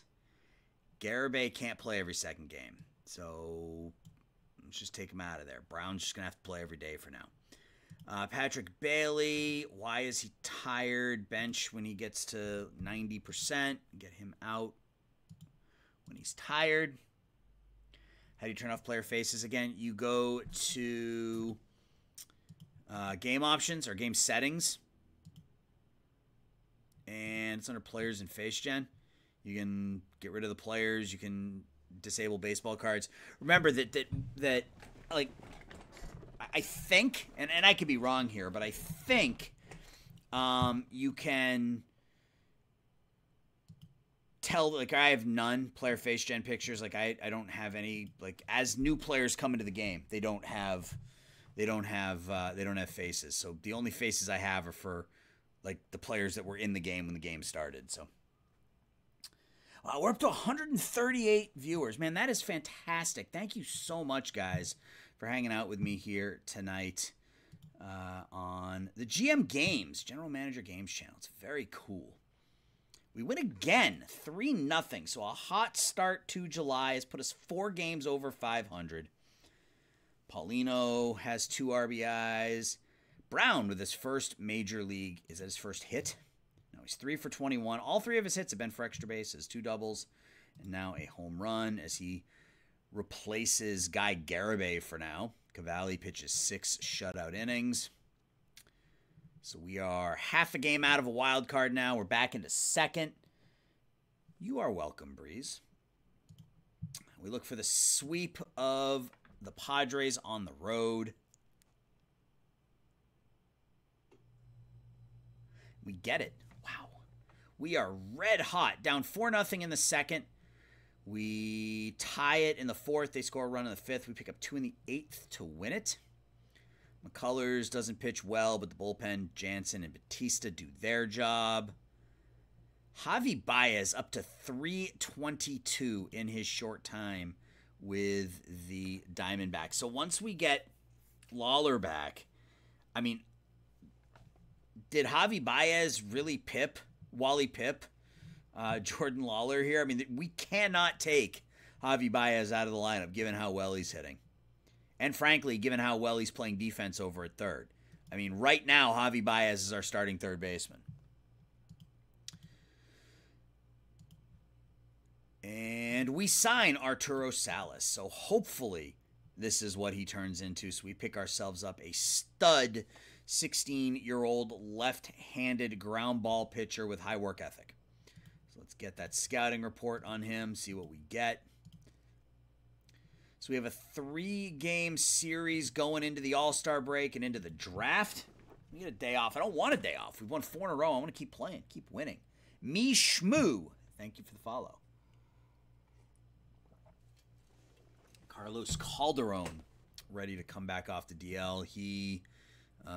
We picked him up from Houston. Injuries have derailed what could have been a potentially nice career for him. We're just going to DFA him. My assumption is he doesn't get taken. Get Garibay back in 1 to 2 weeks. And this isn't terrible because next week we only play 3 games. So we get him back shortly. Let's see how this series starts out in the Mile High. 9-4 loss. So we lose our first game of the month. So Guy Garibay, the highest all-star vote getter. Way to go. And he's injured, not even going to be able to play in the game. So we win here 9-5. We break open the tie with 4 runs in the 9th inning. Javi Baez continues to rake. We get 3 hits from Buxton. No home runs, but 2 doubles from Tamar Johnson, 2 doubles from Buxton. Missouri goes 6. That ERA is still sitting a little higher than I would like, but it is what it is.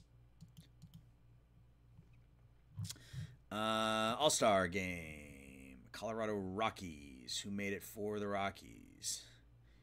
Or excuse me, not the Rockies, the Diamondbacks. Ignacio Feliz makes it. No real surprise there. Fitz Stadler makes it. No real surprise there. Guy Garibay makes it. No surprise there. Jose Altuve makes it. Wow. Ketel Marte makes it.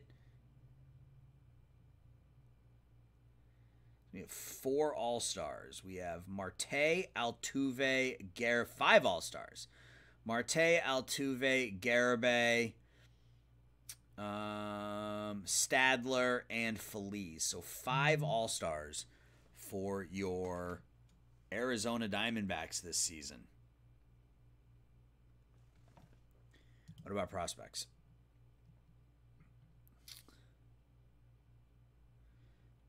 Edgar DeLucas. That's it? Yeah, just DeLucas. All right. Mookie Betts suffers a setback. And Gene Pinto career ends. That's too bad for Mr. Pinto. All right, so we got the draft coming up. Oops. Let's delete. Oh, right. I clicked the wrong button. Well, we won again. We clicked the wrong button, but we won. So let's look at that final game before the deadline. Cavalli, or before the All-Star game. Cade Cavalli pitches well. 5 2/3, striking out 11. 2 hits for Johnson, Brown, and Marte.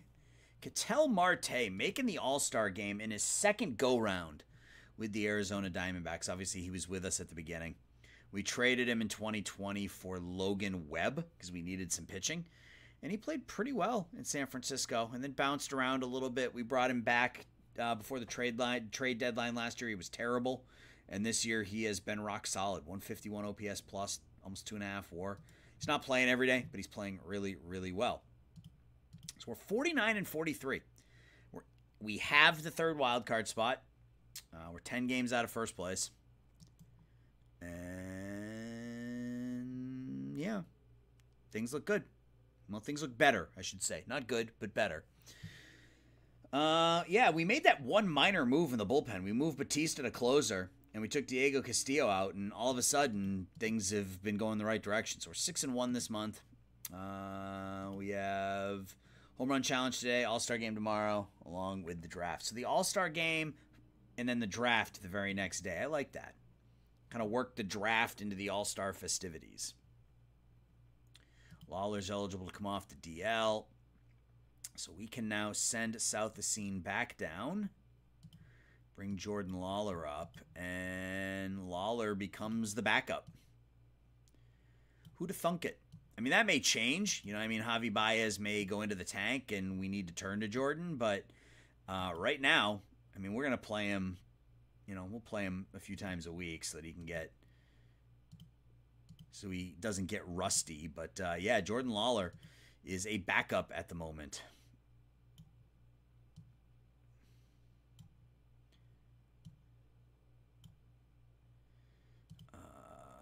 Every 6th game, every 4th game, and every 3rd game. All right, so we got the draft. Very important. Last year we had the number 1 pick in the draft, and we landed a stud pitcher. We picked 23rd this year. Oof. Look at all that talent in the draft, guys, and we're not going to get any of it. Wow.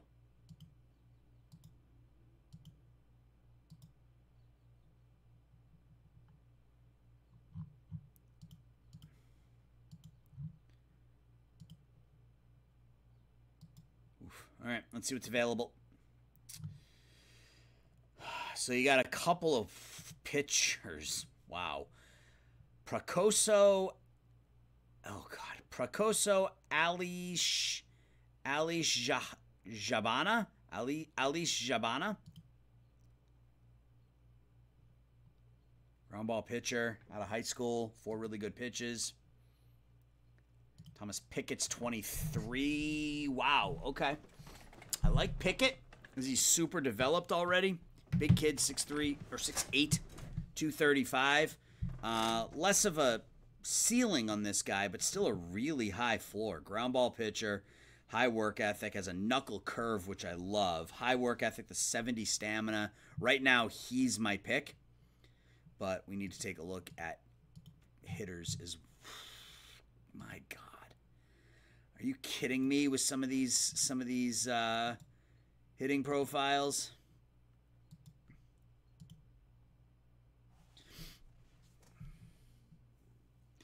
David Galicia, he looks pretty damn good. Jordan Quintana looks really good. Do we have a comp pick this year? I don't think we do, but let's look. Yeah, we don't. So we picked 23rd, and then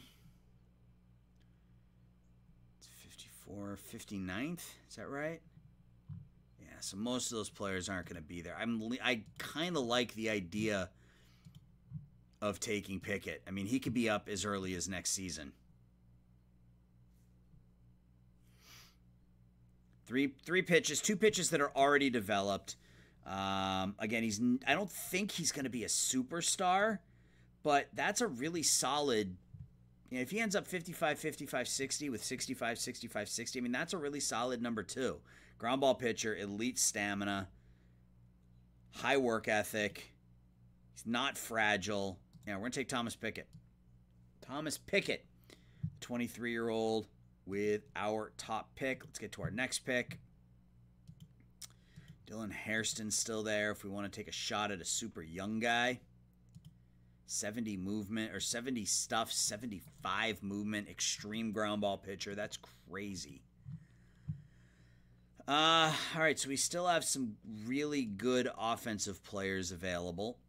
And we do have to factor in finances because we don't have a crap ton of money. We've got, where am I going here? Yeah, $10 million draft budget, so we don't have a ton of money. So I can't go nuts drafting like players that are, you know, that have super high demands or whatever. Raul Frias, really good bat, really bad with the glove. Danny Flores, he's second baseman. The range is fine. First, second baseman, this is awesome. High leader, loyalty, adaptability, work ethic. That's a really solid bat. I mean, he's still super. I have family from Linden, Washington. I have family that lives in Linden. That's very cool. 60 contact, 80 potential power, 60 home run power. I mean, if, and it's a big if, right? Because he's 18 years old, but that's a really good hitting profile. Steve Nelligan looks okay. So I think for me, it comes down to, I want to look at that picture again. Okay, he wants 2.4, slots 1.6. He's 17 years old. I mean, he's super far away. Wow, there's some good pitchers in this draft. But look at that. Fastball, curveball, slide. Oh, he's only got a 35 stamina. Damn. Okay, he's not a starter with a 35 stamina. That's crazy to have those types of ratings, potential ratings out of high school. Right now, we're leaning towards the second baseman. Got another low ceiling, high floor kind of guy. Anakin Solo. Thank you for the follow. Jordan Patton. I like him. He's another one who's a ways away, but I mean, 4 potentially good pitches, really good control. Middle of the rotation starter.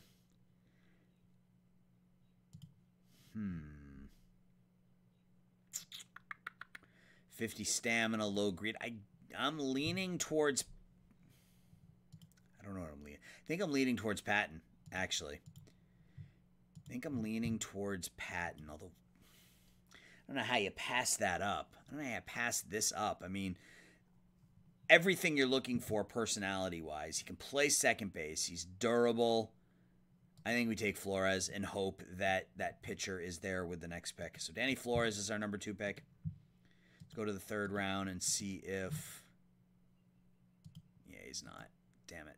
All right. Well, that's kind of what you expect. Neither of them are there, actually. Brian Williams, ground ball pitcher. Here's another guy I like. Fastball, curveball, slider. I mean, he's super far away at 17. But ground ball pitcher, 75 stamina, high work ethic. Can hit a little bit, but, I mean, that's secondary. Who was that? That was Brian Williams.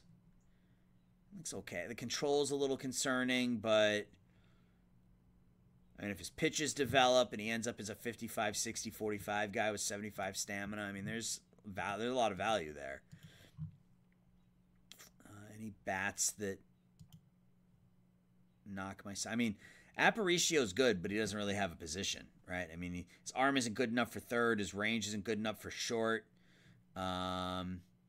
I don't think his error or his turn DP is... I mean, he's a first baseman, and I don't think he hits enough as a first baseman. I mean, he's also 6'6". How many 6'6" shortstops you see out there? So a decent bat, but I don't think it's enough of a bat to play first base, which is where he would end up. So, Billy Dominguez, 21-year-old out of Florida State. I don't even know why I keep these on. I can't hear anything, and you guys aren't talking to me, so I don't know why I keep the headphones on. It's just habit, I think. Hugo Salinas looks okay. Let me go back to pitchers. And I think we take Brian Williams. So we're down to... Certainly not the chaff, because there are some really solid players here. 18-year-old Tony Bonds, 6'2", 270 pounds. That range, third baseman with that range, and he's not going to hit enough to play third base. What does outfield ratings look like? His outfield ratings are okay. 70 arm.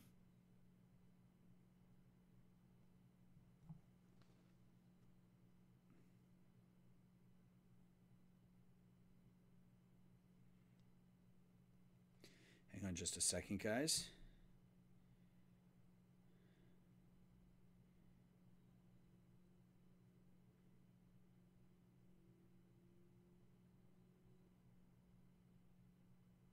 No, I'm not trying to sign in.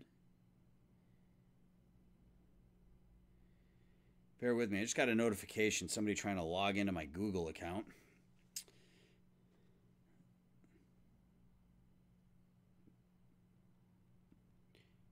And this is the stuff I love, because this is going to show up on the live stream.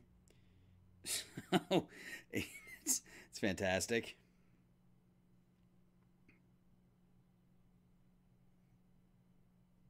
I gotta log into my Google account and then change my password. So bear with me here just a second, folks.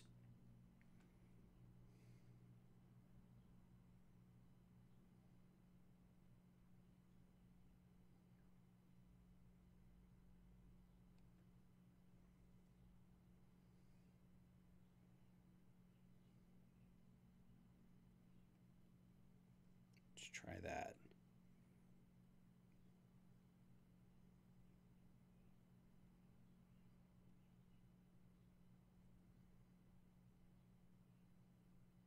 All right. Sorry about that. Hey, Josh. Sorry, man. I didn't see that you were in. I got notification someone's trying to log into my Google account. Where's the IP from? I don't know. You know I don't know any of this shit, Chris. Hang on. I think it said it was from my hometown.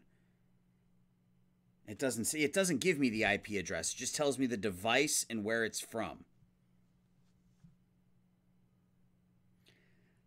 I don't know why. Yeah, it's telling me it's from where I live. So I don't know. But I just changed my password, so I'm not worried about it.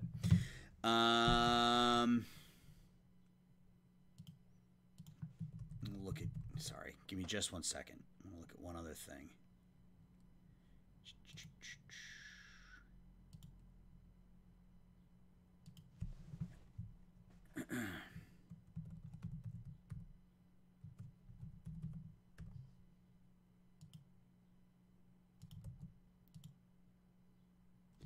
Oh, come on, Google.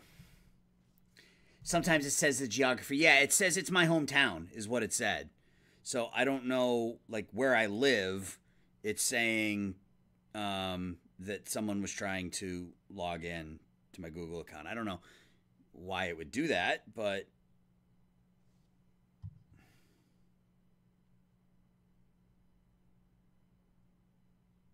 that was weird. Let's see. That's me. Yeah. All right. Whatever. Well, I just fixed it. So, well, yeah. I mean, it could have been my wife, I guess, but I don't know why my wife would be trying to log into my Around the World Sports YouTube email, but she was. All right, let's go to pitching potential. Josh wants knuckleballers. Let's look for knuckleballers for Josh. Josh, a big knuckleball guy. We got any knuckleballers in this draft? We don't. No, that's just pitchers, or that's just batters. We do. Christian Whiteway, and he's terrible. Sroyle B. Royal Sroyle. I'm assuming it's Royal something. Welcome. Thank you for the follow. Thank you, Nice41, for the follow. I missed that as well. Yes, we got one knuckleballer, Josh, and he's terrible, so we're going to pass. But while we're here, we will take a look at some of the things that I like to look at. Tony Cisneros, high work ethic, 23-year-old. He's 3 good pitches, but his movement and control are pretty terrible. Nope. Omar Williams. 1 star, but again, ratings look okay. They're always terrible, I know. I mean, you can find one that even has like a smidge, like maybe he's a 1/2 star, 2 star.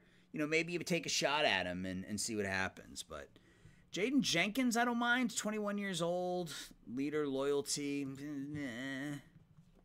He's okay. Prefer the 18-year-olds who have ratings like that. Like Danny Minor.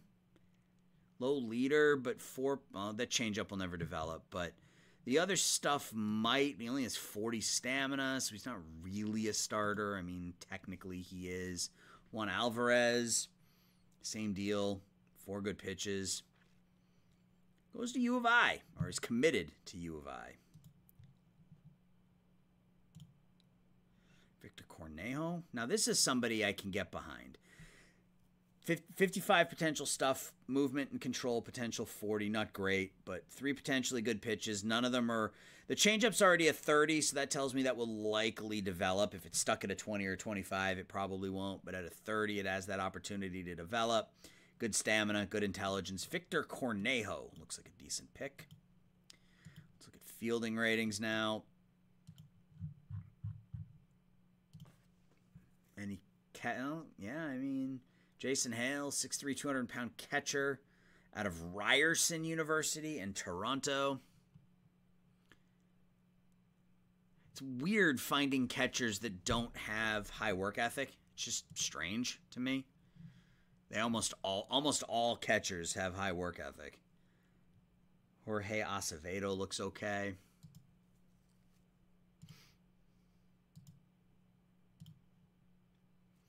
This is our guy right here. Goes to the University of British Columbia.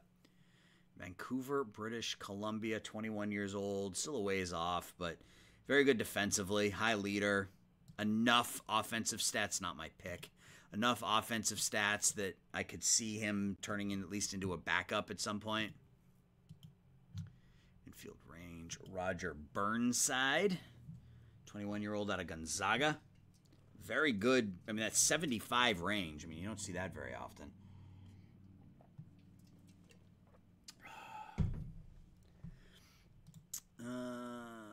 Jordan McGuire, 70 range. But again, If these guys were 18 with these stats, I would, although I guess Burnside's not terrible. The contact is so bad, though. Matthew Bowers looks okay. Javi Solis.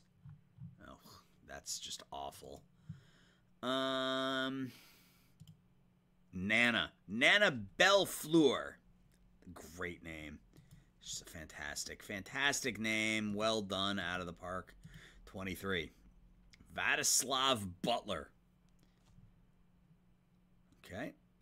Owasso. So he's out of Oklahoma. Has a high work ethic. Meh. Nobody really there that... Aaron Butts. University of Hawaii. Elite defensive outfielder. Oops, where did he go? Right there. I mean, he could play outfield in the majors now. And he's never going to hit enough with that 35 contact. Maybe if he had a high work ethic. Kyle Farmer. All right, so anybody that's watching that is actually willing to be engaged, how would you pronounce this town name? Just out of curiosity. Anybody who's watching, give it a stab typing this word, because I'm going to draft Kyle Farmer. So give this a stab in the chat box if you have any idea how to pronounce that. And I'll let you know if you're right. What do we want to look at now? Bob Castillo. He's an 18-year-old. High loyalty. Baseball Dreamland. Welcome, sir. How are you? How are things going, man? Luminster. Coach Ruffy, that's close. It's not right, but it's close.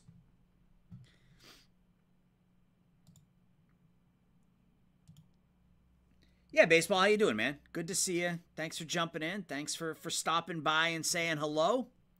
Josh May? Oh, he's impossible. That's a low work ethic, but high intelligence, good defensively, good speed. The weekend is, yeah, you're right, man. The weekend is almost over. It's kind of why I like doing streams on Sunday nights. It's kind of a double-edged sword because when I'm doing the stream, I don't think about the fact that I have to work tomorrow. But when the stream is done, it's going to be nighttime and my Sunday will almost be over.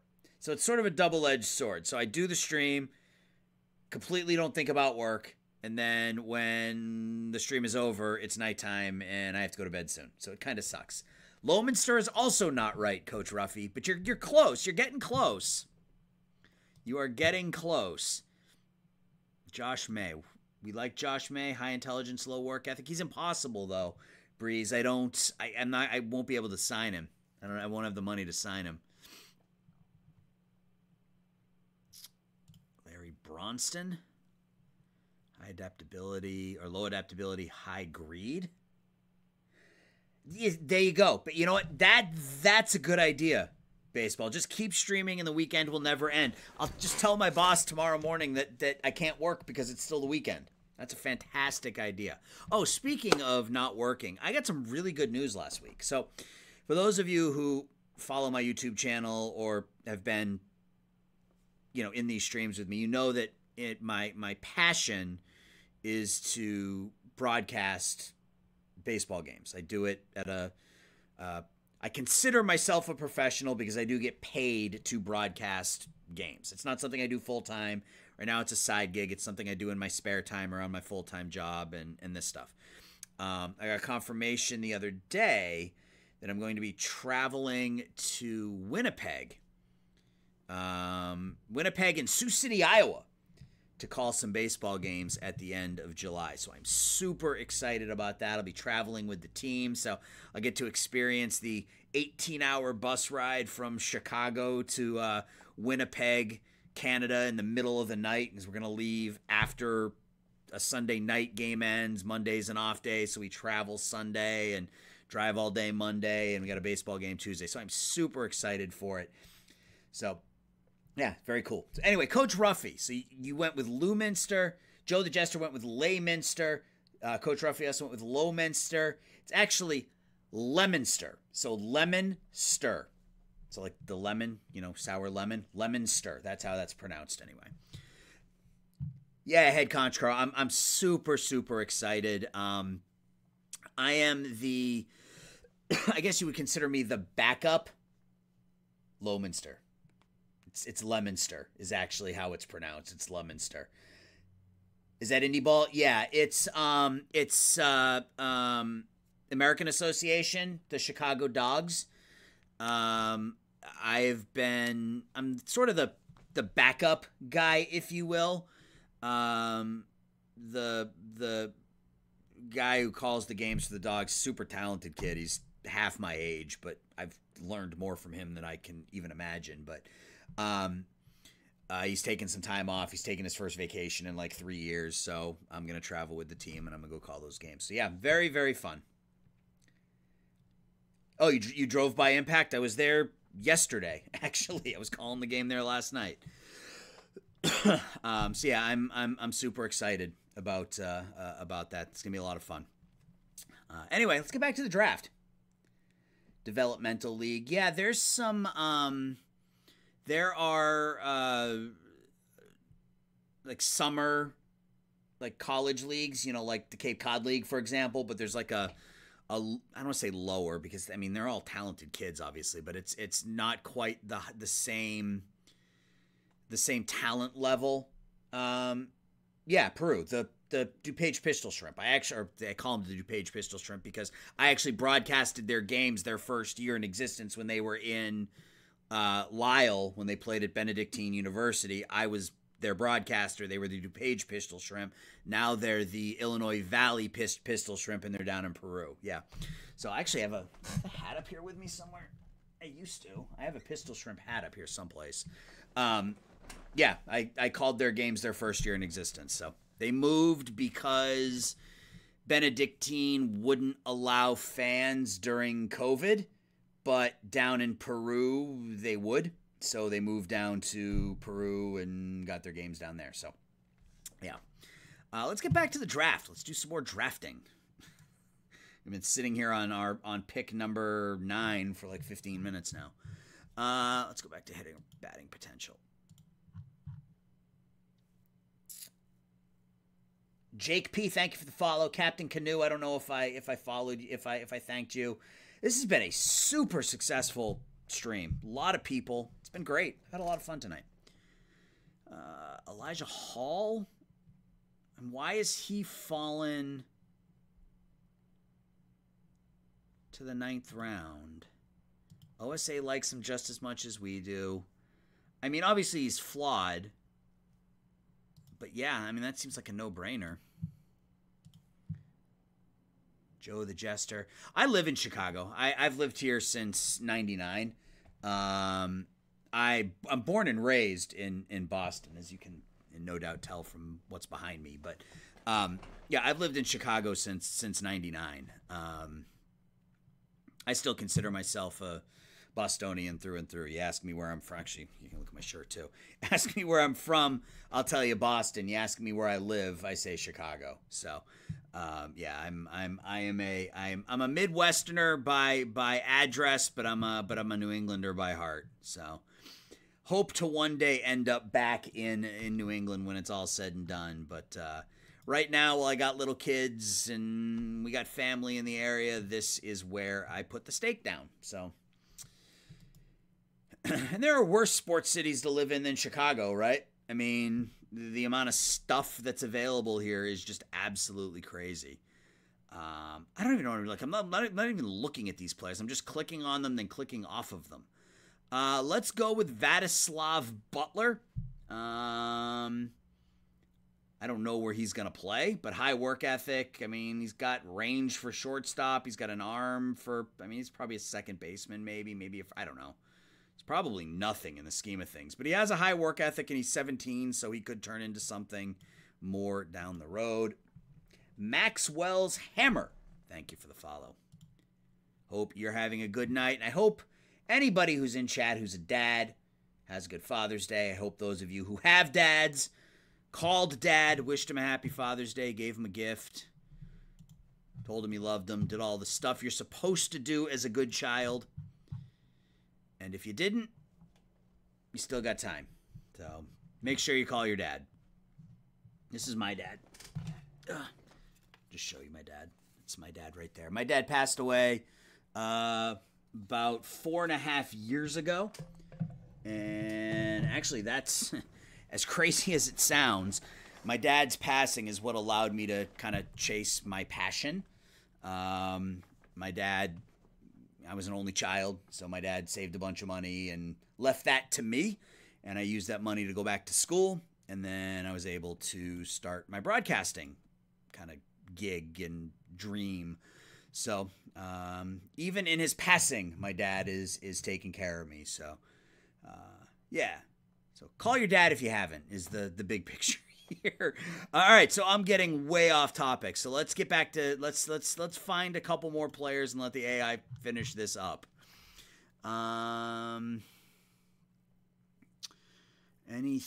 Let's see. We got a knuckle change here. Jeff Karstens. Nope. Coach Ruffy. Thank you for the follow, my friend. Appreciate it. Victor Camino. Snow. Circle change, or is that screw? That's a screwball, right? Yeah, screwball. That's the circle change. Jose Smoke. Pat McGee has got 6 average pitches. I love that. Manny Contreras has got 6 below average pitches. That's fantastic. It doesn't look like there's much left. We may let the AI finish this up for us. Excuse me.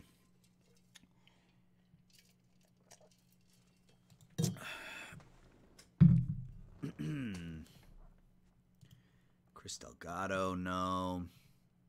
Yeah, I'm not really seeing a whole lot. Julio Orbe, nope. Low work ethic. I can tell you right away I'm not interested in that. Jose Maldonado. Yeah, not much left. So I think we let the AI finish up. We did 11 rounds. It's fine. I don't want to spend an hour digging through the garbage that is the last 10 rounds of the draft. Bug Jug, thank you for the follow, my friend. I appreciate it. So we're 49 and 43. We need to negotiate. Yeah, so let's... How much do we have? I think we have 10 million, right?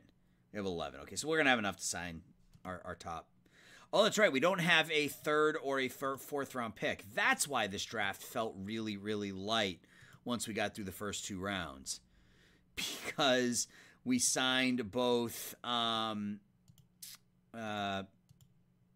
we made 2 signings in free agency that cost us third-round picks. We signed both Byron Buxton and Ignacio Feliz. I completely forgot about that. So we didn't even have a third or fourth-round pick this year.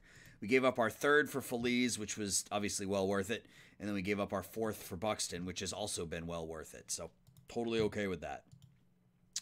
So good draft, I think. Thomas Pickett, I think, is going to be really solid. It's entirely plausible that he's with our team sometime in 2030, if not right away in 2031. He's not going to be far away. I mean, he's already 6'8", 235. He throws almost 100. Great stamina.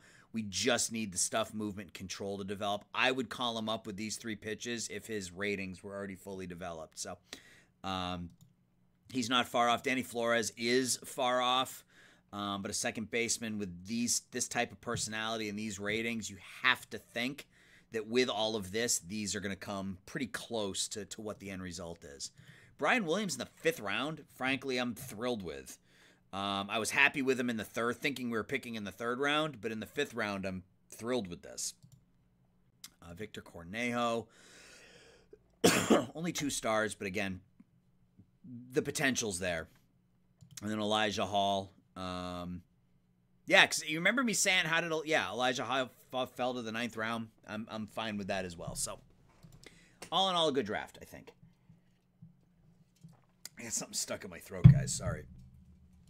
All right, so let's get back to it. We are 49 and 43, 10 games behind the Giants. I don't think catching the Giants is realistic. I mean, I suppose we could get super hot, but I don't think we're going to catch the Giants. I think our goal is the wild card, and I don't think, I think we're in decent shape. We have the top offense, or this, I guess technically the second best offense in the National League, but we're first in almost everything. Brent 3232, thank you for the follow, my friend. We're second in runs scored, seventh in runs against. Our starters are sixth. So if we're going to make an addition here over the next couple of weeks, it's got to be with our bullpen or our defense, right? We get Garibay back in a week, so that, we get that bat back in our lineup. Baez really has solidified, as crazy as it sounds, Javi Baez has solidified third base for us over the last month. He's putting up almost 1,000 OPS, and he's fielding the ball really well. So he solidified third for us. We just need to sort out shortstop. So pitching and shortstop is kind of what we're looking for on the trade block. And we got some pitchers. We got Jorge Morla, not having a particularly good year, but really good stuff. 2 absolute wipeout pitches. Walker Buehler is out for 5 days, making $18 million. I mean, would the Dodgers trade us Buehler? I mean, how interested are they in getting? I mean, they would have to retain everything, but how much are they interested in? Oh, he exercises his 10-5 rights. Okay, well, that's never mind. Michael Kopech is out for 7 months. This I don't get. I guess, if you want to give another team rights to negotiate with him, but his contract is almost up and he's injured for 10 months. Devin Williams, Aaron Bummer. So the Padres are selling off a lot of their pieces here. I wonder if we could get any of them cheap. His contract expires. It's a team option.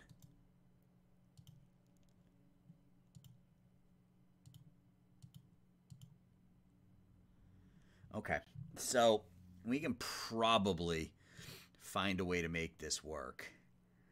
Juan Locke, I don't want to trade him because I feel like he is the ultimate replacement at, well, maybe not with that error. I mean, he'll be on our big league roster next season.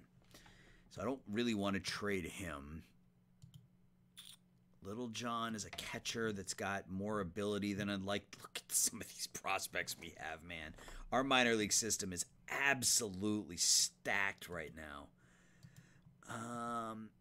I have to not excuse the language, but prospect hump. You know what I mean? I need to use the talent we have to finish off some of these deals.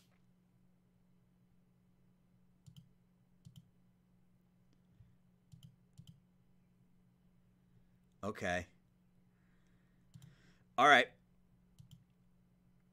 So, Tony Fraga, a 20-year-old, a half-star, 2.5-star second baseman who really can't play second base.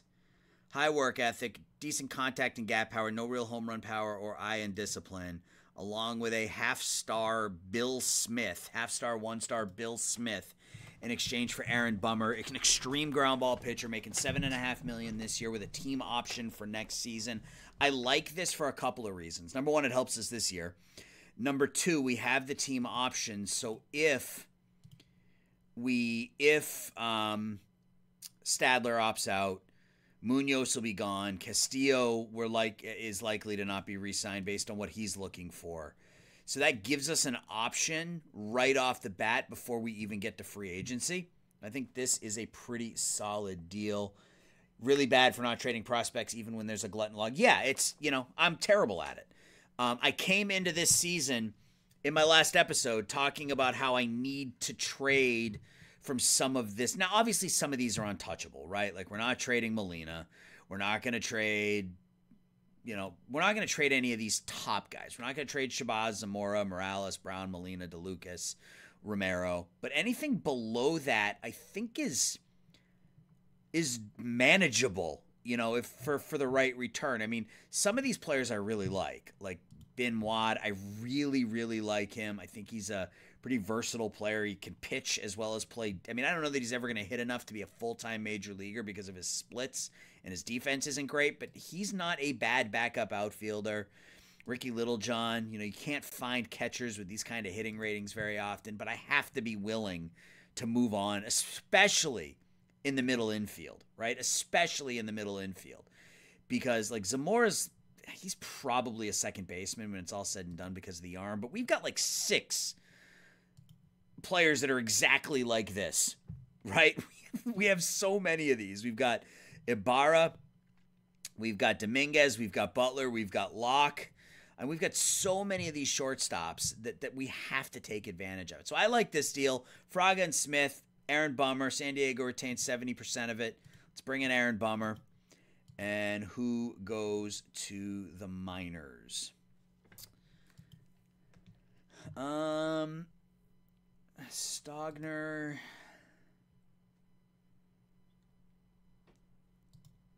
Can we turn around and trade Castillo? Try to improve that shortstop position?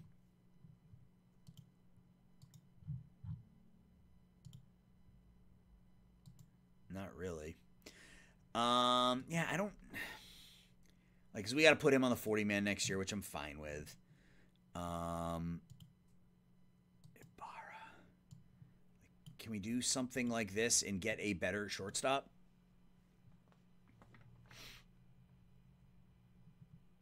So apparently all these players play shortstop. Do any of them play it well? Lucas Kelly, old friend Lucas Kelly. Not really. Not particularly, but it looks like there's at least some interest there.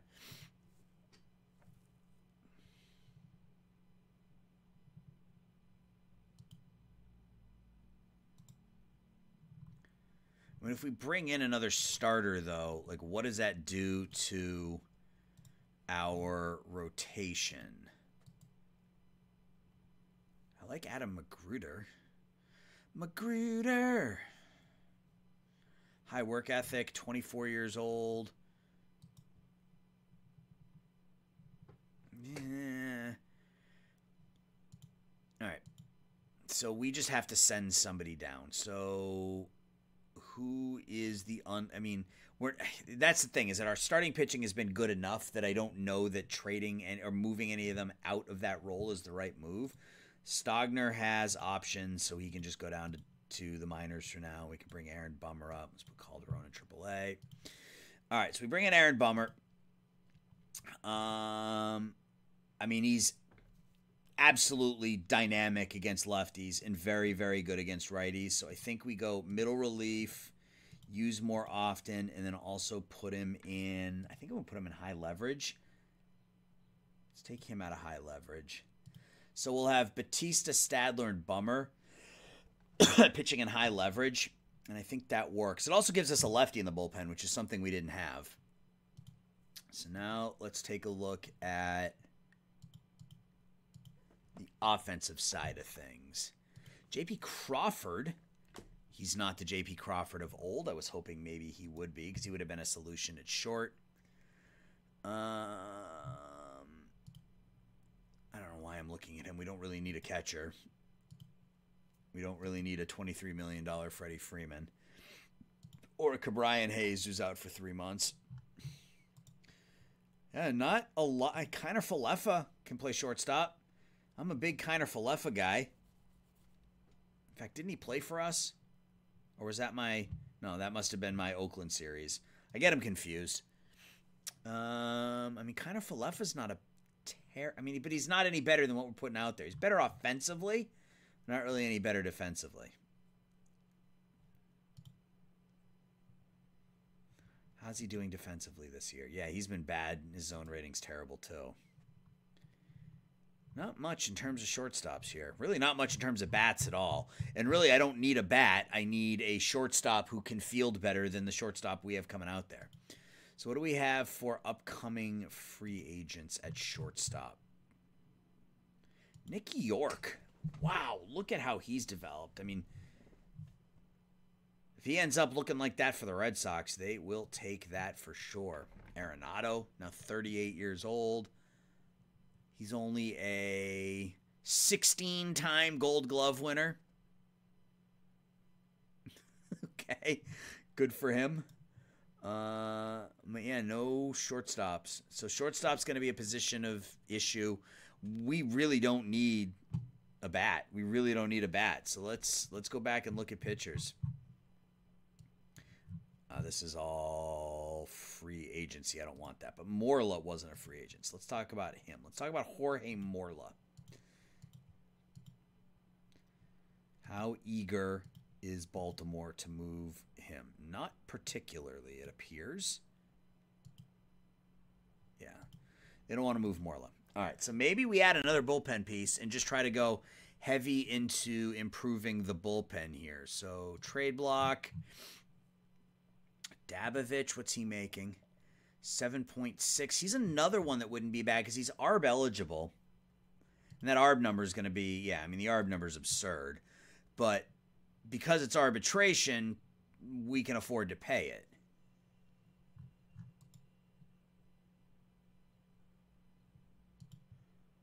I don't know why. I don't know why I have popularity up there. I'm not concerned about popularity. My team is right now. Their popularity is a 100. Dylan Coleman, $2 million in arbitration. He's not terrible. 174 ERA plus. I love the idea of bringing. Oh, extreme fly ball doesn't really do it for me. My guess, though, is that it probably would take less to get Dabovich because of the financial implications. Well, I'm not giving you either of those players, so you can kick rocks. Coleman's not a bad option. Tom Cosgrove. Oh, that's weird. He's a lefty who's better against righties. All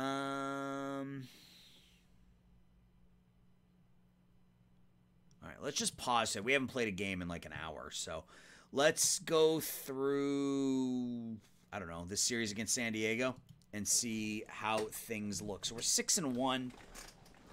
I gotta take these headphones off. I don't even need them on. Again, I don't even know why I have them on, but I have them on nonetheless.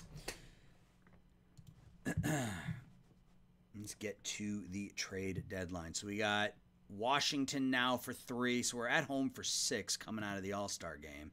So an opportunity to continue to add to our streak. 4-1 win. It's nice to see.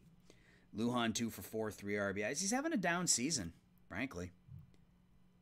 I mean, the OPS is fine, but slugging down is down a bit. OPS plus is down a bit. He's also not playing as much.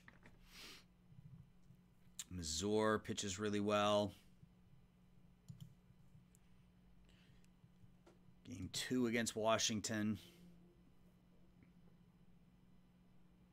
Another win. Buxton 2 for 4, 3 RBIs. Gomez with a 3-run homer. Paulino with a couple of doubles. Cavalli picks up his 10th win. Yeah, he's going to start to get, yeah. I guess the good thing about Cavalli getting expensive is that we're going to be able to make him a qualifying offer. Right? Can we make him a qualifying offer?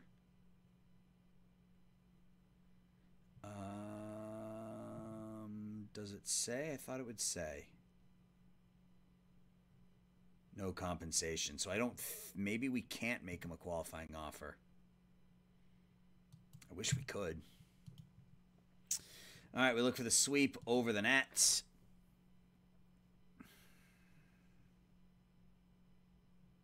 We get it. Man, we are red hot here in July. We're 9 games over 500. Tamar Johnson 3 for 5. Brown 2 hits, 3 runs knocked in. Valdez goes 2 for 3. How's he doing? 13 for 50. Not really hitting, but I mean the ratings are there, so he'll be fine. But Phillies 11-4. Bummer makes his debut and pitches 3 shutout innings. We got 3 against San Diego. Let's just put San Diego's lights out right here. Nope. 6-2 loss. Ooh. That's not good. So we sweep Washington, and then let's 2 out of 3 to San Diego, but we still have, I think we're 5 games up on them. Oh, Garabay's back. Right, I didn't put him on the DL. So it didn't prompt me to put him back in the lineup. So silly me. Let's make sure we change this. Make him the DH. And so that means we have Marte out of the lineup for good, which I don't want.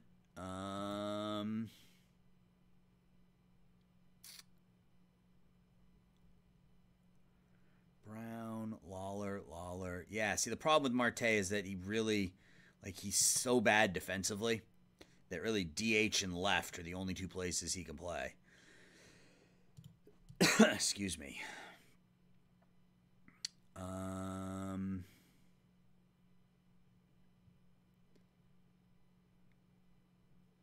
think, though, for now...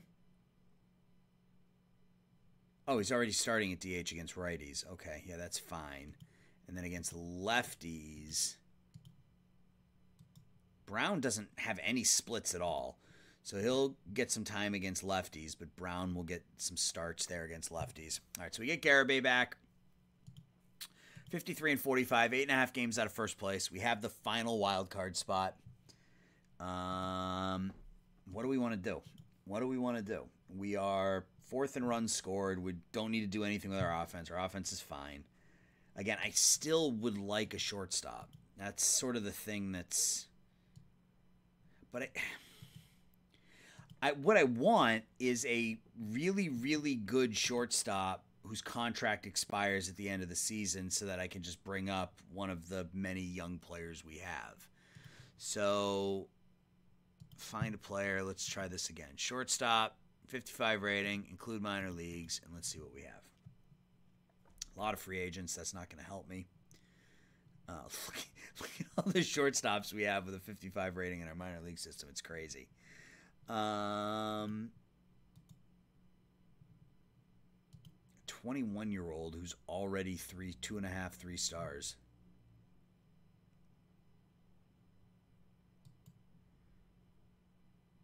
Marcelo Meyer, $24 million in arbitration. Holy crap.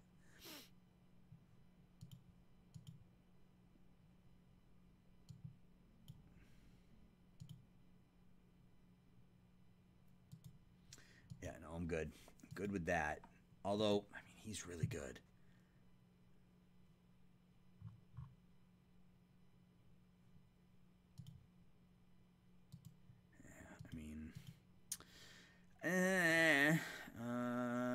Christian Cairo, no. 3 years left, 4 years left. Miguel Hernandez is in AAA. Angel Martinez has 3 years left.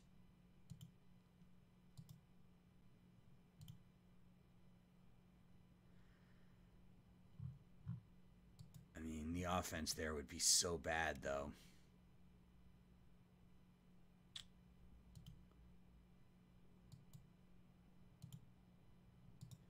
Alfredo Tovar. Just started. Oh, you loaded up perfect team, huh? That's what you went with?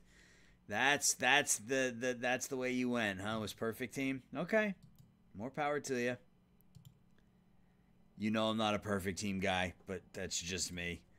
I'm in the minority in this stream, of course. I'm more of an online, offline game.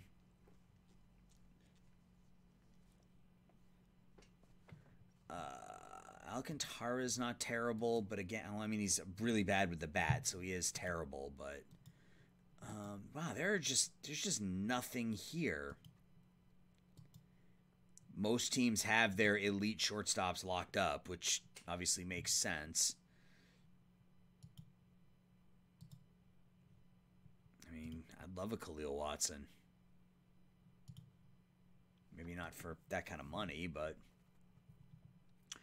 I don't know that there is a shortstop that's going to fit what it is we're looking for that we'll be able to get from somebody. Holy crap. He looks good. Of course, he plays for the Yankees. Andrelton, he's out for 3 weeks.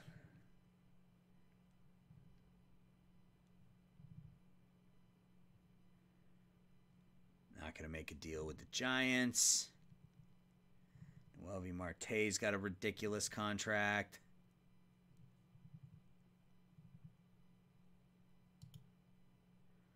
You know, Armando Cruz is the one I keep coming back to. But they want Guy Garibay. So, I mean, like, don't be dumb.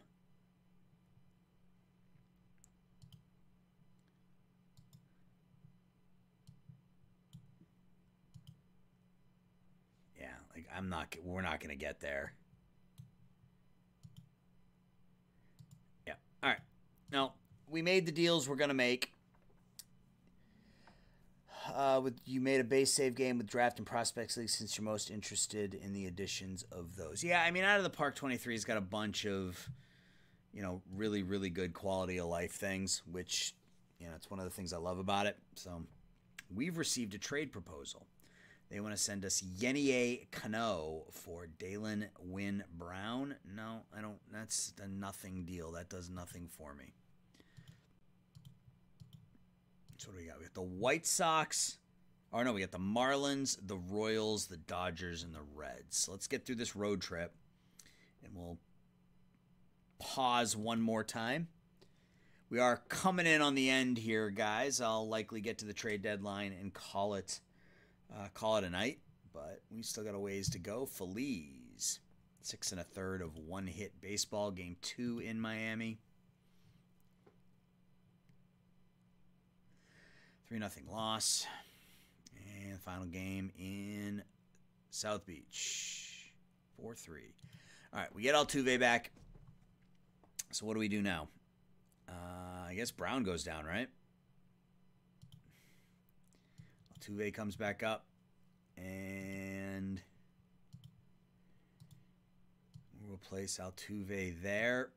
So Altuve and Marte will just sort of switch positions. Altuve's not a backup first baseman. Lawler at 6'1" can, I guess, play backup first base. Altuve will back up as the DH. He will split time with Marte. And then on the other end, Altuve will split time with Marte every second game. And we'll just let the two of them rotate. That's what happened here. Paulino had a couple hits. Lujan with 3 hits. Bailey hits his 8th home run of the year. McCullers pitches really, really well. Bummer gives up his first run in 4 2/3 innings. It's fine. 3 games on the road against the Royals now.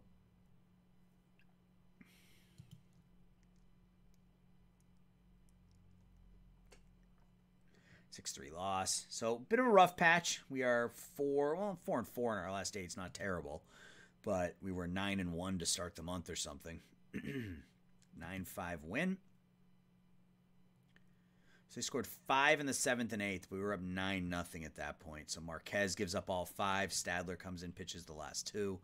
Buxton and Paulino both homer. Buxton's is a it's a 3-run homer. Paulino hits his 19th.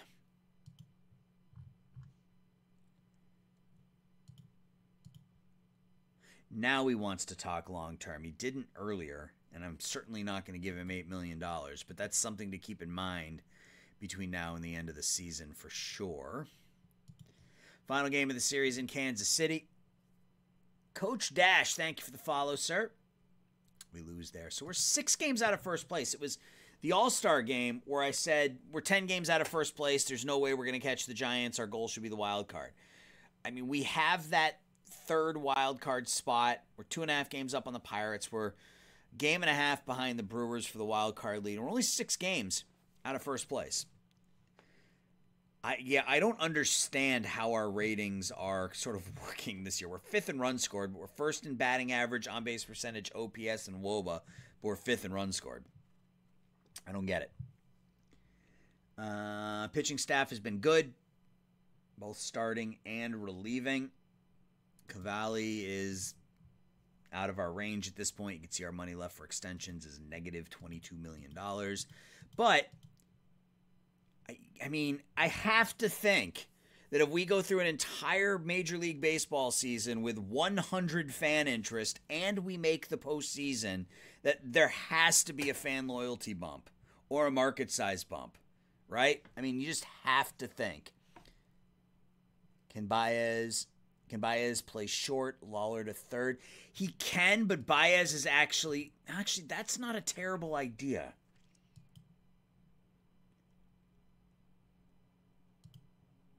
Baez has been good enough at third that I didn't think about potentially moving him to short.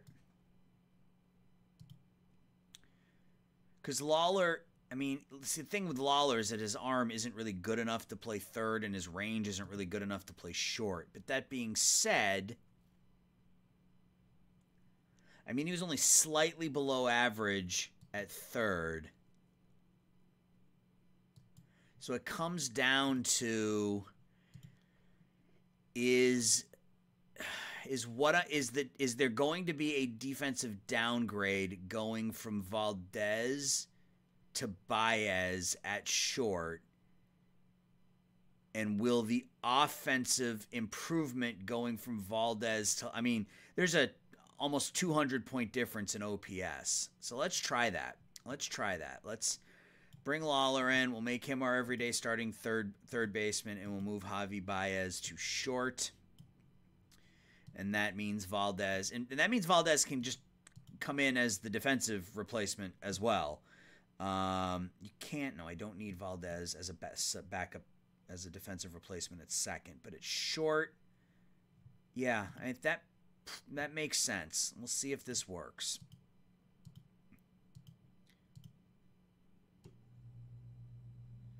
We'll see if that works. We'll move Lujan down.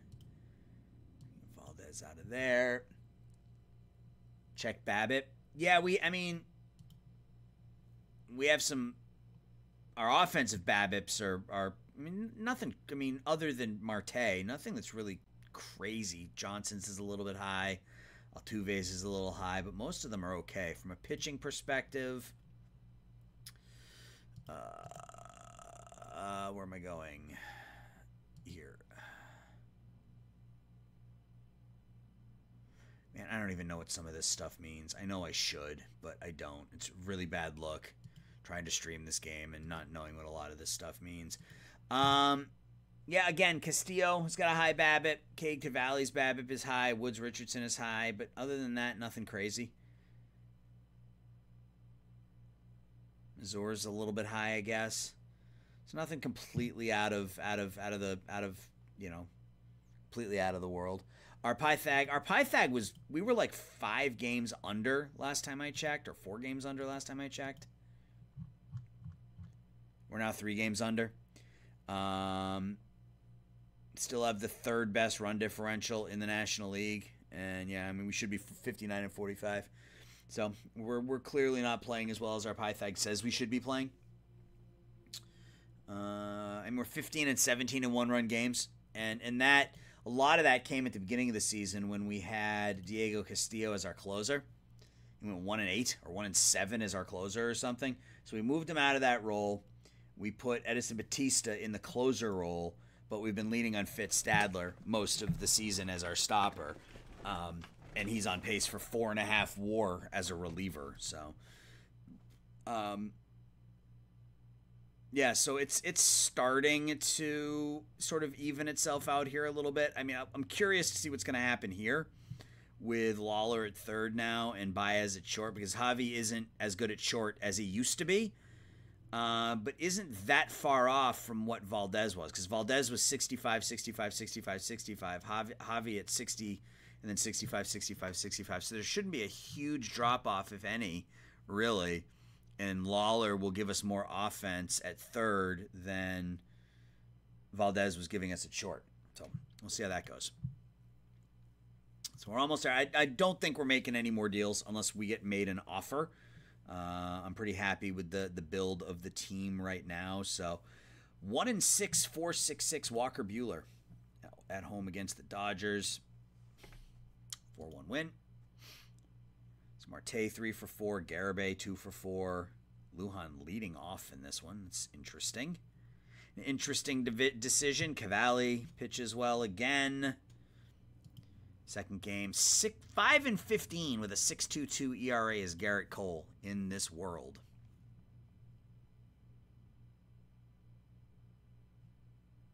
I guess I got to click the check mark, huh?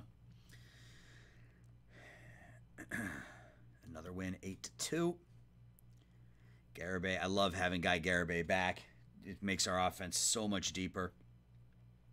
Buxton 2 for 5, 3 RBIs. Garibay 3 for 4, 3 RBIs. Mazur's 9-9. Can that ER? Oh, son of a.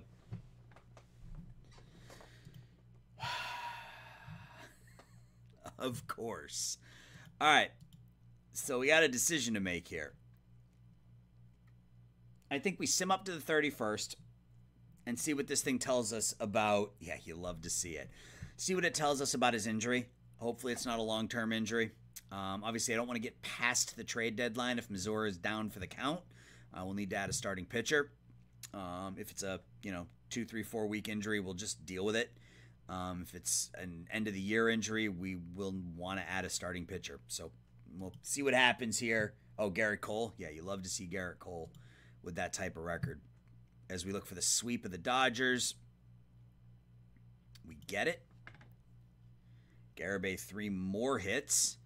Lawler 3 for 3, 2 RBIs. McCullers pitches well. All right, so we got 2 days here to get an answer back on Mazur, and the longer it goes without an answer, the more concerning it gets. So at home against the Reds.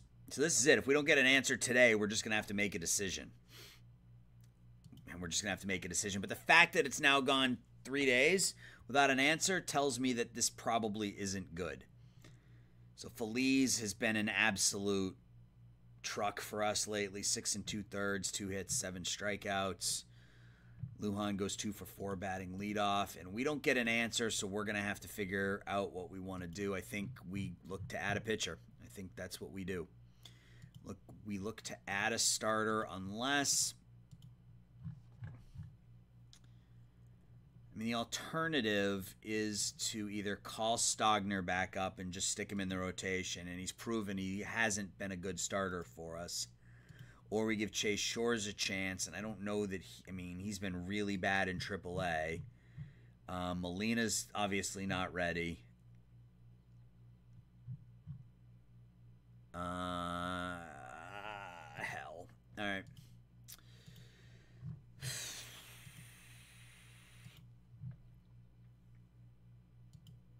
Now he's making $28 million. What am I supposed to do with that?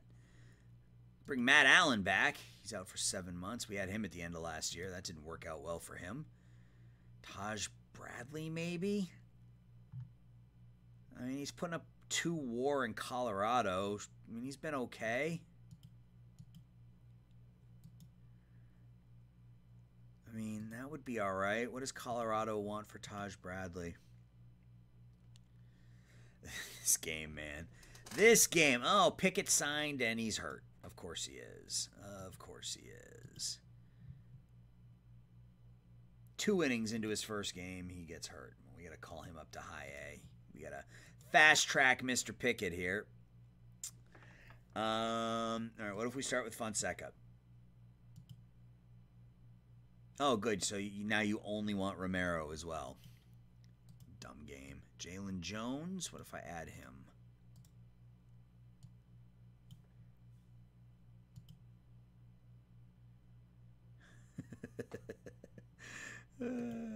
Alex Robinson. I'm willing to throw a whole bunch of 3-star prospects at you. I really don't care. Omarion Caminiti, who was one of our former first-round picks. No.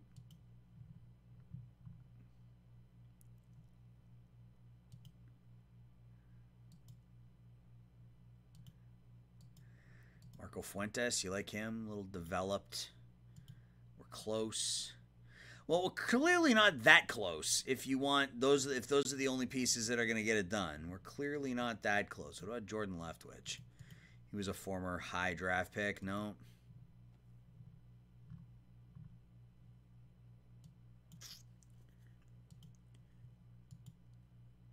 What if I give you Diego Castillo and I retain whatever's left of his contract? Actually makes it worse. Okay, well, that's something. I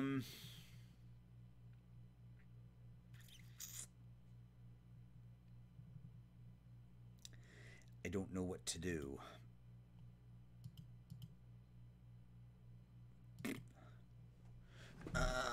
Taj Bradley. I mean, anything worse than Taj Bradley, and we essentially have it in our minor league system. I think. Maybe not. I mean, there's some decent names here. There's decent pitchers here. That it looks like there are some decent pitchers here. Chris Bubich, we could bring him back. He wasn't all that good when he pitched for us, but I mean, 3.54 ERA is fine. It's a lefty with some experience. Sure, I guess. Okay, well, at least that means they're interested. So now maybe I can throw that poo-poo platter of, 3-star, 2.5-star prospects at them and get them to bite. Meyer, Woods, Richardson, Jansen.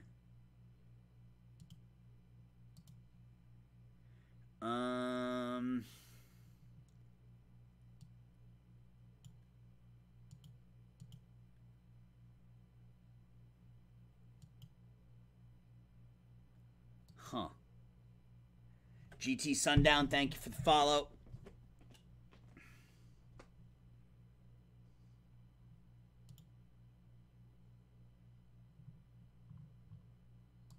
What about that guy? My guess is you probably like him more. Yeah. All right. Trade block again. He's out for 10 months. That's not good. He's only got 40 stamina, but he's a ground ball pitcher.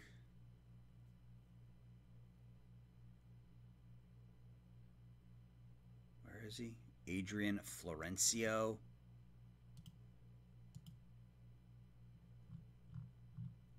All right, well, that's something. Tells me we should be able to make this happen relatively easy.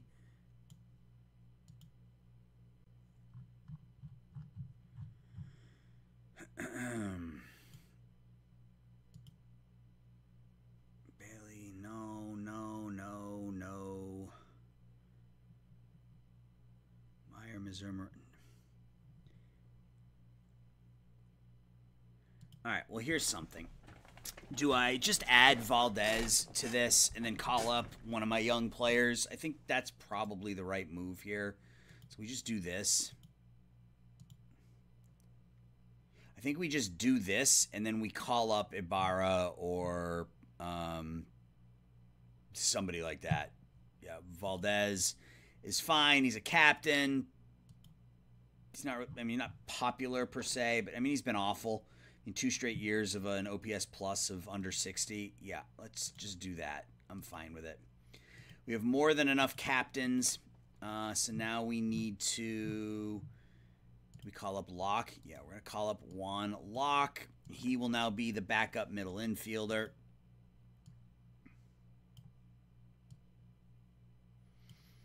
And will come in as a defensive...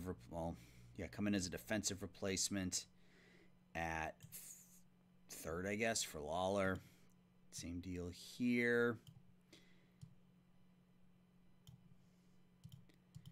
And we're just going to sim ahead a day and see if we get an answer on Missouri yet.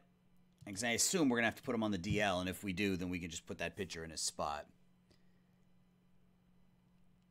Prospect, you're right, I am. You're absolutely right. But the fact that I was able to move him for Valdez when I've got like 6 players just like Valdez in the minor leagues, I think I was in the right spot to prospect hump right there.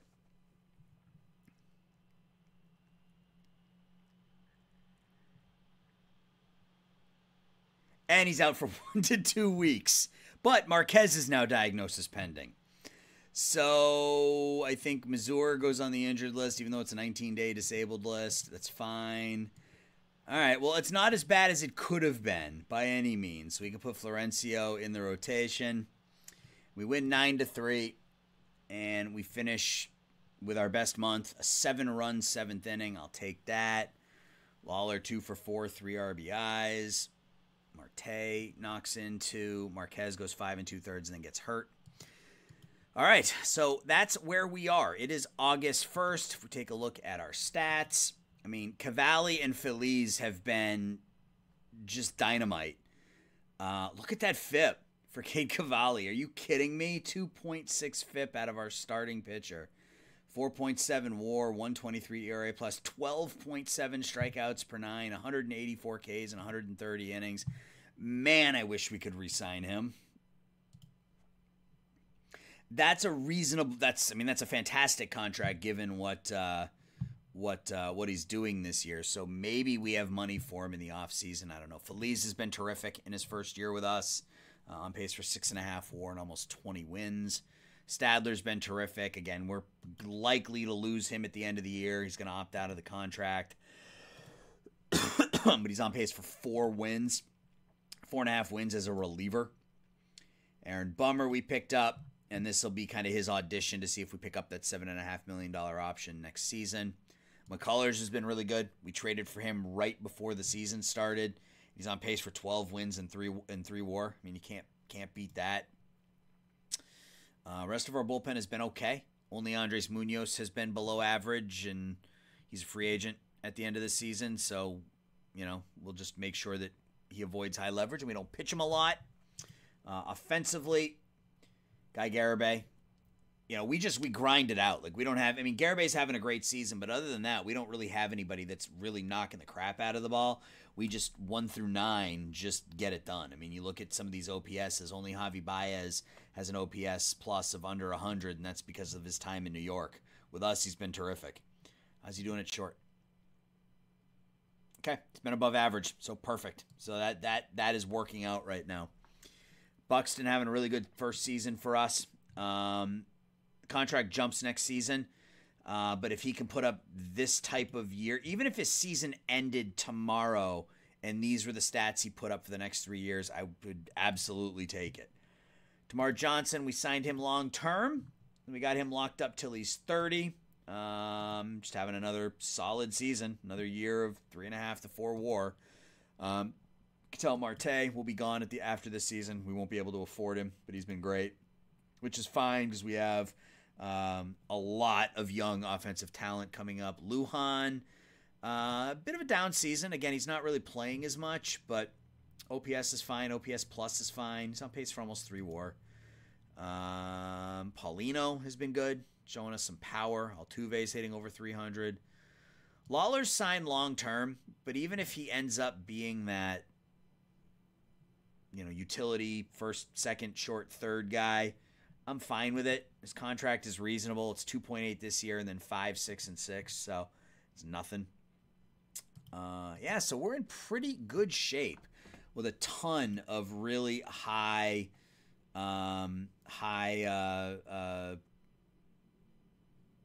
he should be a second baseman.